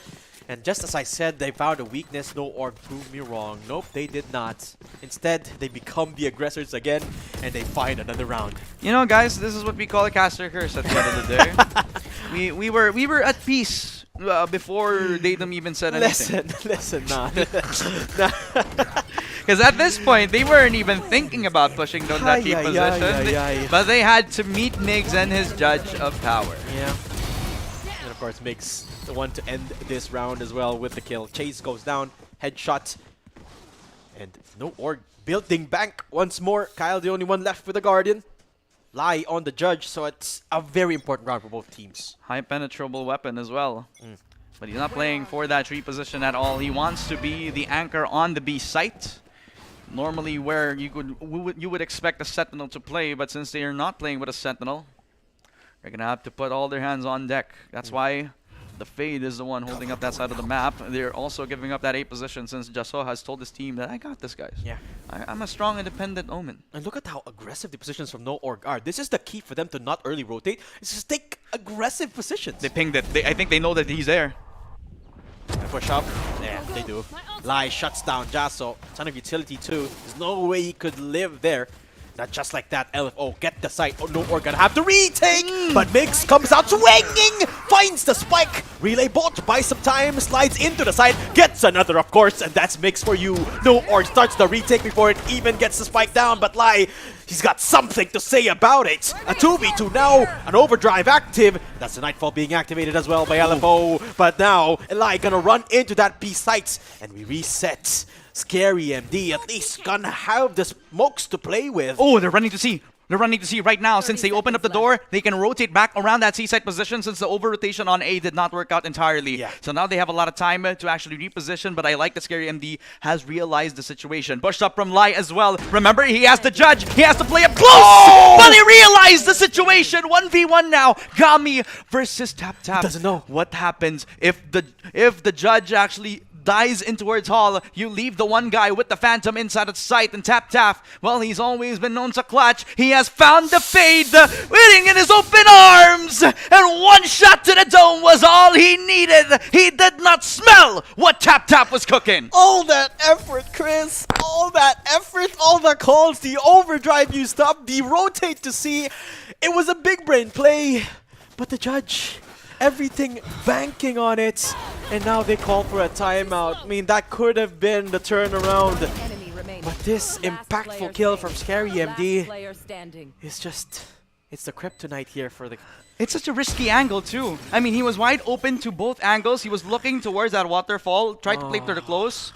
But he could have been swung on over at that Hall's position, which Tap already did. But he could have also not checked that bend position. Oh my god. So many things that he has to take into account for, but he decided to actually play that 1v1 in the position that was least favorable for him. Yeah. LFO.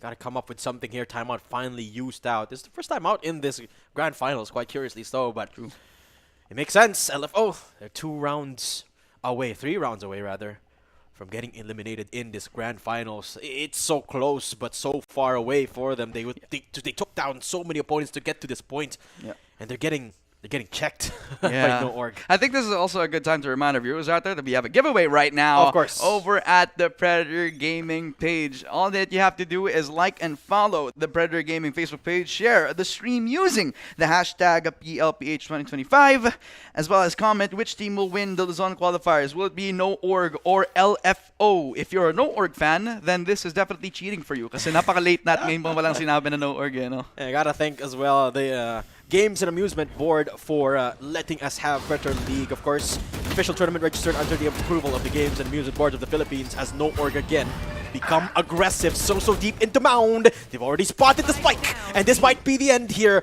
for LFO's round. 2 people left standing, but where are they? The spike isn't within their reach as well, so they have to walk around the map, see if they can catch the Fade off guard.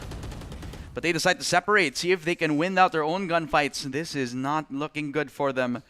Maybe, possibly, they could win out the fight against Scary MD since he's the one who's holding up the crossover on that A site. Around the world we go for the Neon. He started on A, now he's on the C site as well. If he could win out the fight against Tap, that's going to be huge. It could be. Oh, they're actually boxing them in. They don't have a clue, but he's got a judge. It's gonna be hard. Gonna dash in, slide in. Gotta be able to win against Tap. Get the upgrade as well. That's the Vandal in his hands as the Clove smoke dissipates. That's the crossfire being set up. Gami coming in from A main. And here comes the double wall from the Neon. That's a lot of time being bought. 30 seconds, a bit of space, a bit of a rotate, but they spot him with the eye. The Haunt. Slide in, lie. Bit of a risky play, and Scary MD. Gonna strike down that Neon. Gami all alone. 1 Prowler to work with. 3 players to play against. There's just no way. I don't think Gami can pull this off here, Chris. 14 seconds left. There's just not enough time. There's too much players against him. No Org, 11-7. And the positions that they took for themselves is not in a way of a crossfire as well, but it was from first contact. Once they kill off the player looking towards the long angle, they have somebody walking. They have somebody holding that close angle, which was the angle that he was cleared for, but they also have Scary MD, who literally is the middle of the pack in that round, like literally playing in between the long and the short angle. He's the middle child of the 3 players, and well, he got ignored, which is why he also got a kill for himself. Yeah. Shadows. 7. At least it's still the round of 4. He had a gun. Wait. He had a gun. He pulled out the classic. What is happening to this guy? Yeah, a big fumble from Jaso that could make the difference here. No Org, 1 smoker down. That's okay. A trade coming in through. Tap's about to open up this door, and well, it actually surprises Gami. He didn't even expect that it was 2 people. Now they could actually go from the back lines. It is the Rolling Thunder chase, wide peak, but it does not connect. It is a second frag again from Tap, and it's a 1v3 lie. Judge in hand, has to play around the smoke, has to play around the sight lines. Plant coming down as well onto the C site, but Scary MD tries to play them in. Run and gun. Remember, he has the NDY, but it doesn't matter. Doesn't need it. Doesn't need anything but to frag out onto Lai. It is the 12th round. Match point for No Org. Tournament on the line for the side of LFO. Chris, I don't understand how they win these duels when they're concussed. That was a Rolling Thunder used up on all 3 players in Mound, but somehow, some way, they still get the punish. Whoever peeked here must have been thinking as much as I do. What the heck happened there? They're all concussed. They're all flying in the air, but somehow they still get the kill. And it's 12-7. And LFO, they've got no room to work with. Definitely not. And now it will be their dying wish to actually get themselves 5 rounds in a row. Will LFO come back from the depths as No Org are clenching themselves. Oh, almost the spray down as Tap will peek on. It's the one tap again from Gami, the spray on from Kyle. Tap tries to trade it off. It's a bloodbath on towards the A main position, but Funky will equalize. 3v2, overdrive connected, a triple, a 4K for Funky, giving themselves another shot over with the 8th-round win. Chris, it still came down to just one person. Funky left to 50 HP. Had to come up massive, had to stay alive, and No Org throwing everything they've got at LFO. But still, oh, so close. So close. 4 rounds is what they have to do here perfectly for LFO. But their bank is not the best. It was a close round. As they're still holding on to match point, they're still at the precipice of winning this whole game entirely. But the mistakes are happening and they're piling up. Lai, given the space to work with Ace Sight fully on the back of his head, but Lai, he spots out the fade. He can still close the distance. Just saw Wool capitalize a second frag from him. The judge is still doing a lot of work. The 1v1. And Tap, low HP. He could get the ult orb and possibly secure the site for himself, and that is what he is trying to do. Chase knows that he got the ult orb, knows that he could have used that Rolling Thunder. That's why he rotated around that tree position, but the rotation is also happening for Tap. He could have actually gotten the kill. No smoke on top, and Chase one shot away from Tap. Oh my god, they're rotating around each other, and that gives a lot of time for him to rotate to the B site and plant the spike down. I think Tap heard. I think Tap heard a couple of footsteps coming on through. Now the plant being done. Tap, he's got the upper hand now. Chase has got no clue where he's coming from. Oh, maybe that fault line could give him a clue. Maybe a few footsteps could give him an opportunity, because Tap was running all the way towards that CT position. But I like this. I like this from Chase. He's not playing a little bit too aggressively. He's going to want to play for that counter, but the smoke, that could help for the cause. That's why you pick Clove, but Chase, he's going to get baited. He doesn't even know. And Chase, a triple from LFO, giving them another lifeline into the matchup. LFO, they stay alive. Chase winning by the skin of his teeth. And finally, they're getting closer again. But it's coming down to the wire every single time here, Chris. You gotta wonder, when is LFO gonna pick up the slack? Parang nagagalaan sila pare. And you gotta wonder as well, is it too late with No Org finally getting the guns? Maybe. I mean, now they've invested a lot over to build up this bank, but sometimes the money that you have built up for the economy is not enough. Lai pushing in, judge in hand, that's the fault line, but Tap is able to dodge away from it. A second from Scary MD, an aftershock frag from Chase will level the playing field, but a beautiful shot from Funky through the smoke as well. No Org, they're crumbling down one by one. They're giving the man count advantage away to LFO, giving them the spike plant on C. LFO, they're alive, they're coming in. It's a post-plant site, and it's gonna be so deadly to enter. Gami finds Scary, and Kyle all alone, doesn't have the ult anymore, and as the smoke dissipates, will he do as well? Look at the high-low setup, the triple swing. He's gonna be able to play with one. Wait, no. What a smoke! Kale can do this. He isolates the fights, but he doesn't have the bullets. LFO, one step closer, 2 rounds away. These rounds, man, they're making me catch my breath. These guys want to stop my heart.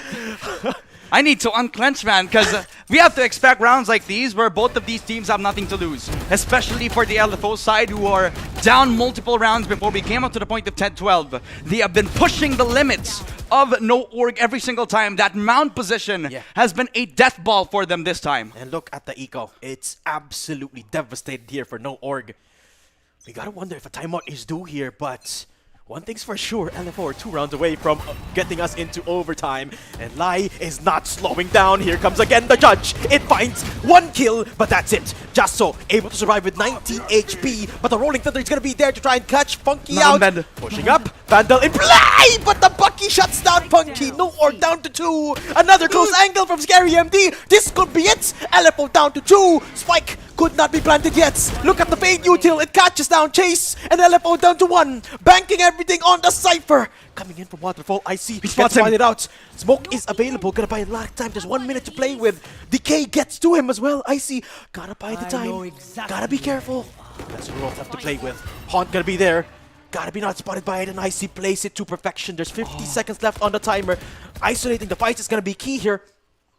Take a little bit of damage onto Kyle, but I see playing on thin ice. That was one of his last cages, so he has to use this. Oh! Next fight, he gets one, and now the 1v1. He can't plant right now because the spike is within that bend position. Nice smoke, and he could push it now. This could be the chance. He didn't even know. He pushes on two, and the clutch up from Icy all the way from B gets the 1v2 clutch. We're still in it for LFO.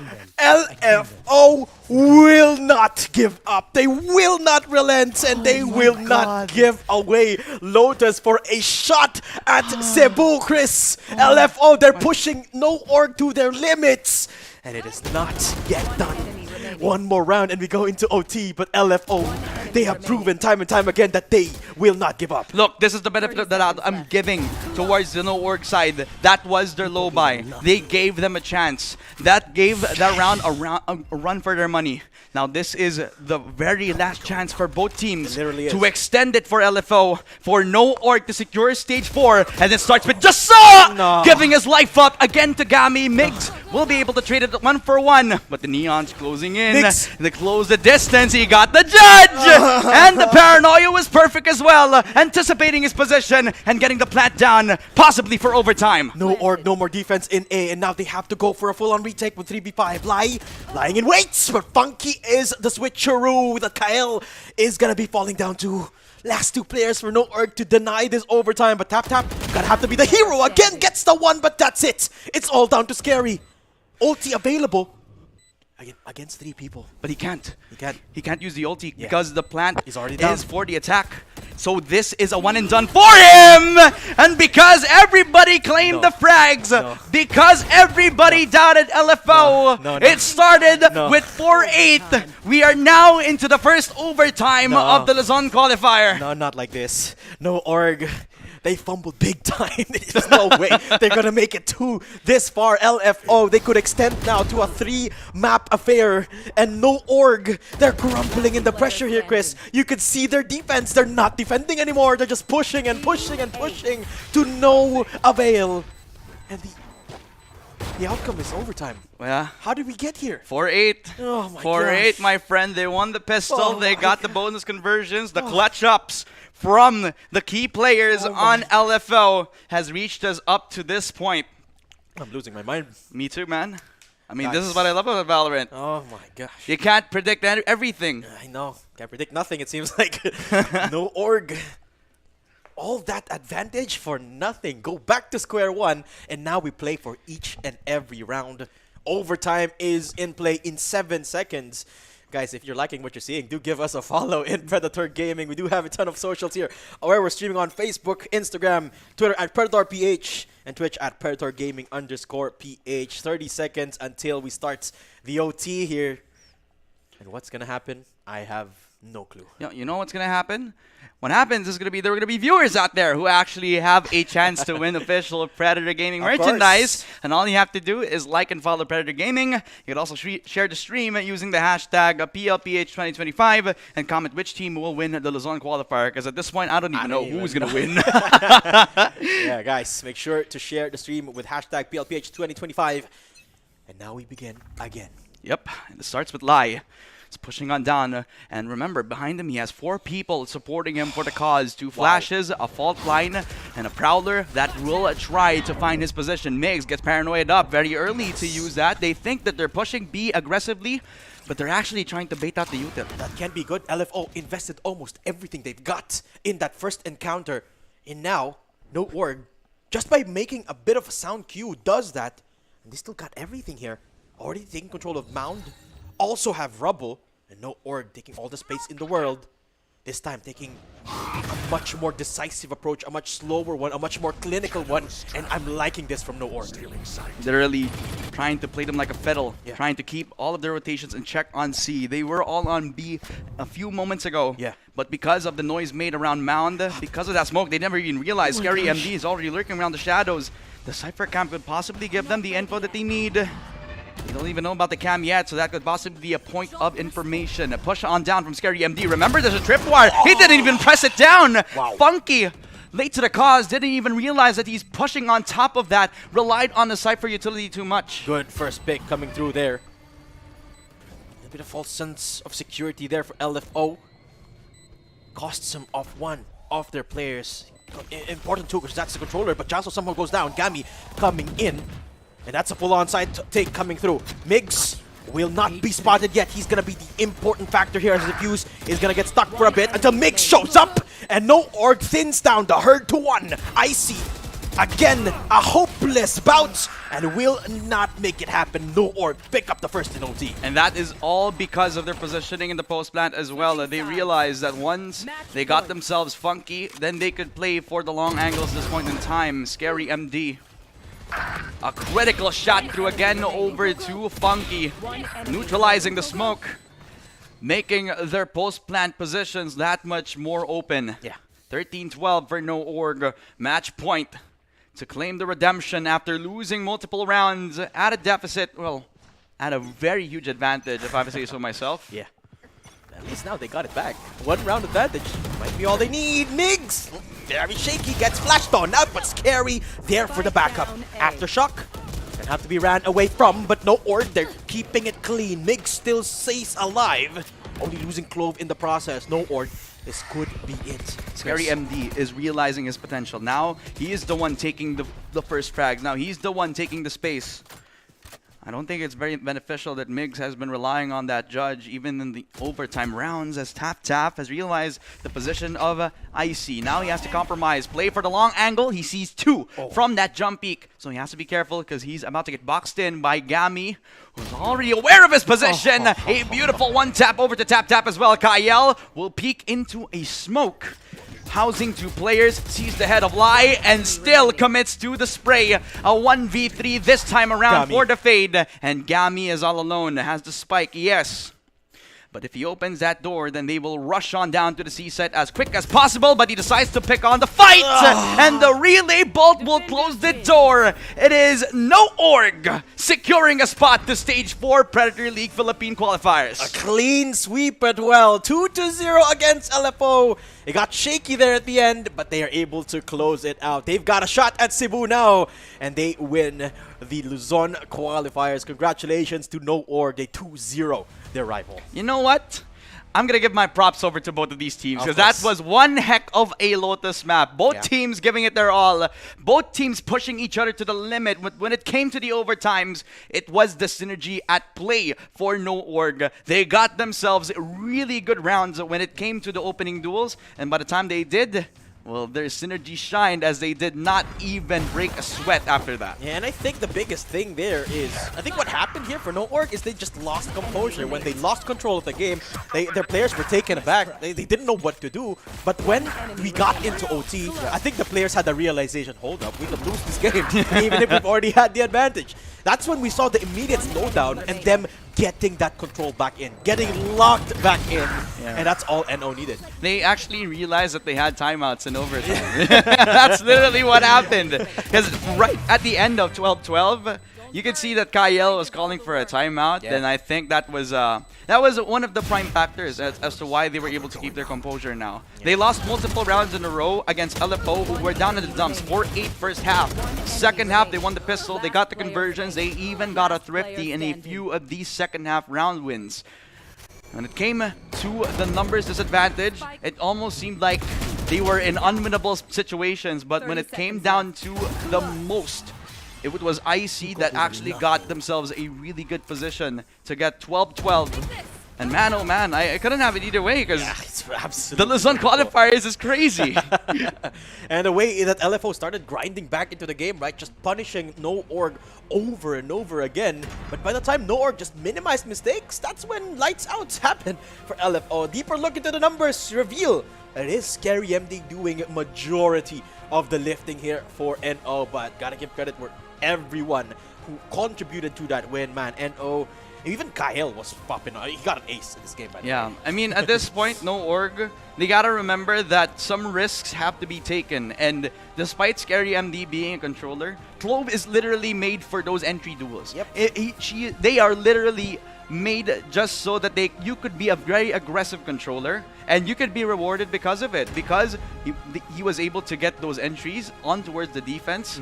that was when he had confidence. That was when he was in a position, even though he died, he could put down smokes on A main. He could make one ways over at Rubble, and that could very well support the team, even though he gets dealt with very easily. Yeah, and a very decisive run for No Org throughout the day. Why don't we take a look at the brackets just to recap what happened for the entire day here and take a look at that. All of the teams that No Org had to go through to get to these points. They went up against Machimoy, Voodoo Esports, and now finally LFO without dropping a single map. My goodness. If there was a Titan that I could see from this bracket alone, well, obviously it would be No Org, but I have to give a lot of credit for a lot of the teams here. I've seen this could be a very competitive tournament bracket. Oh yeah. So far, I mean, if you could look at how well those matches were constructed in a way that when it came down to the most precipice moments, like the closest of margins, right? It just came down to like the right decision. Of course. And at this point, No Org realized that there are boundaries that they could actually overstep. They actually knew how to play around each other.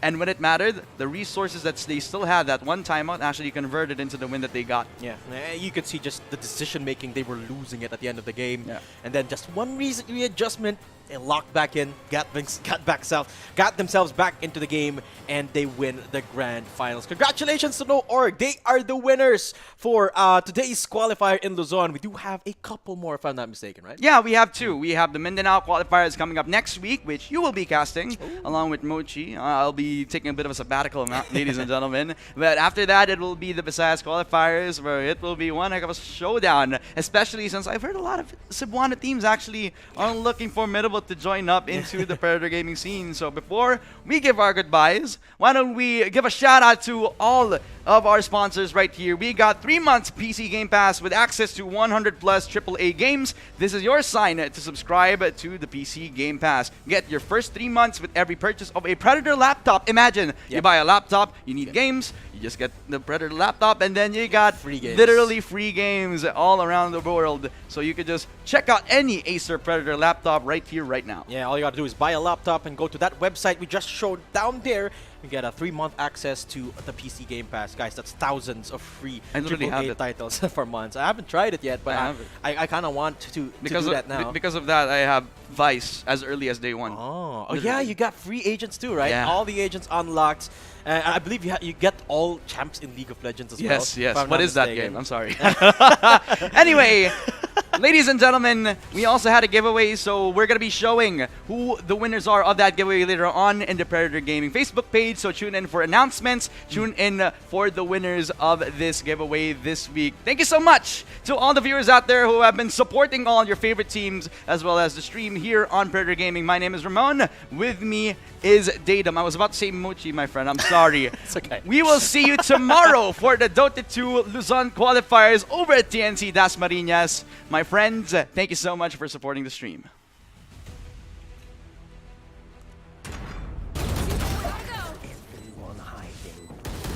One enemy remaining.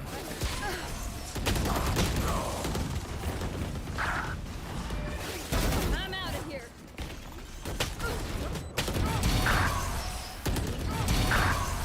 Sweet dreams, asshole.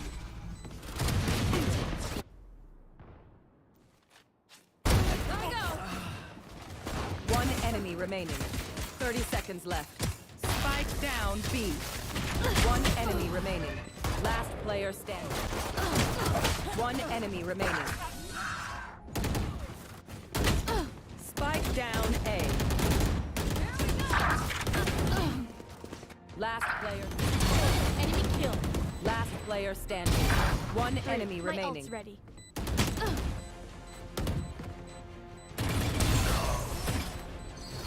One enemy remaining.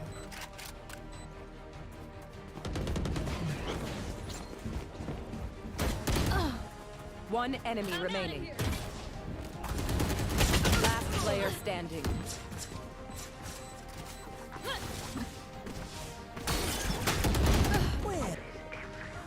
Spike down. Last player standing. One enemy remaining.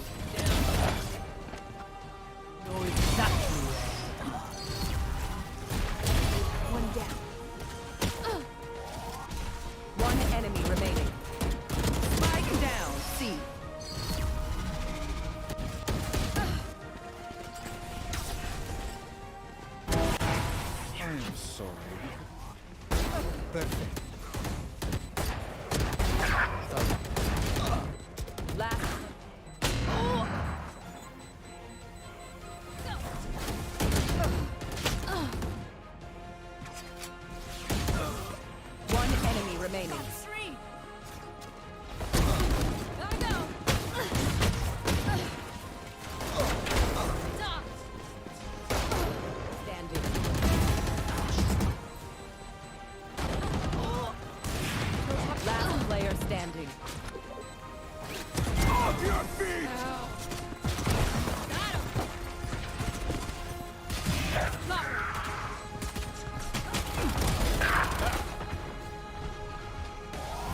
One enemy remaining.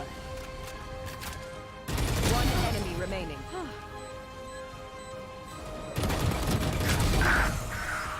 Just like to think of it now. That makes One sense. enemy My ult is remaining. ready. Hey! Don't worry, I did all the work. Eagle eye. One enemy remaining. Last player standing. No more. Here we go! Down. Last player standing. Frisbee. Next. You had it. Silence. Cover going out. Spike down A. Take this. 30 seconds left. You copies are nothing. 30 seconds left. You copies are nothing.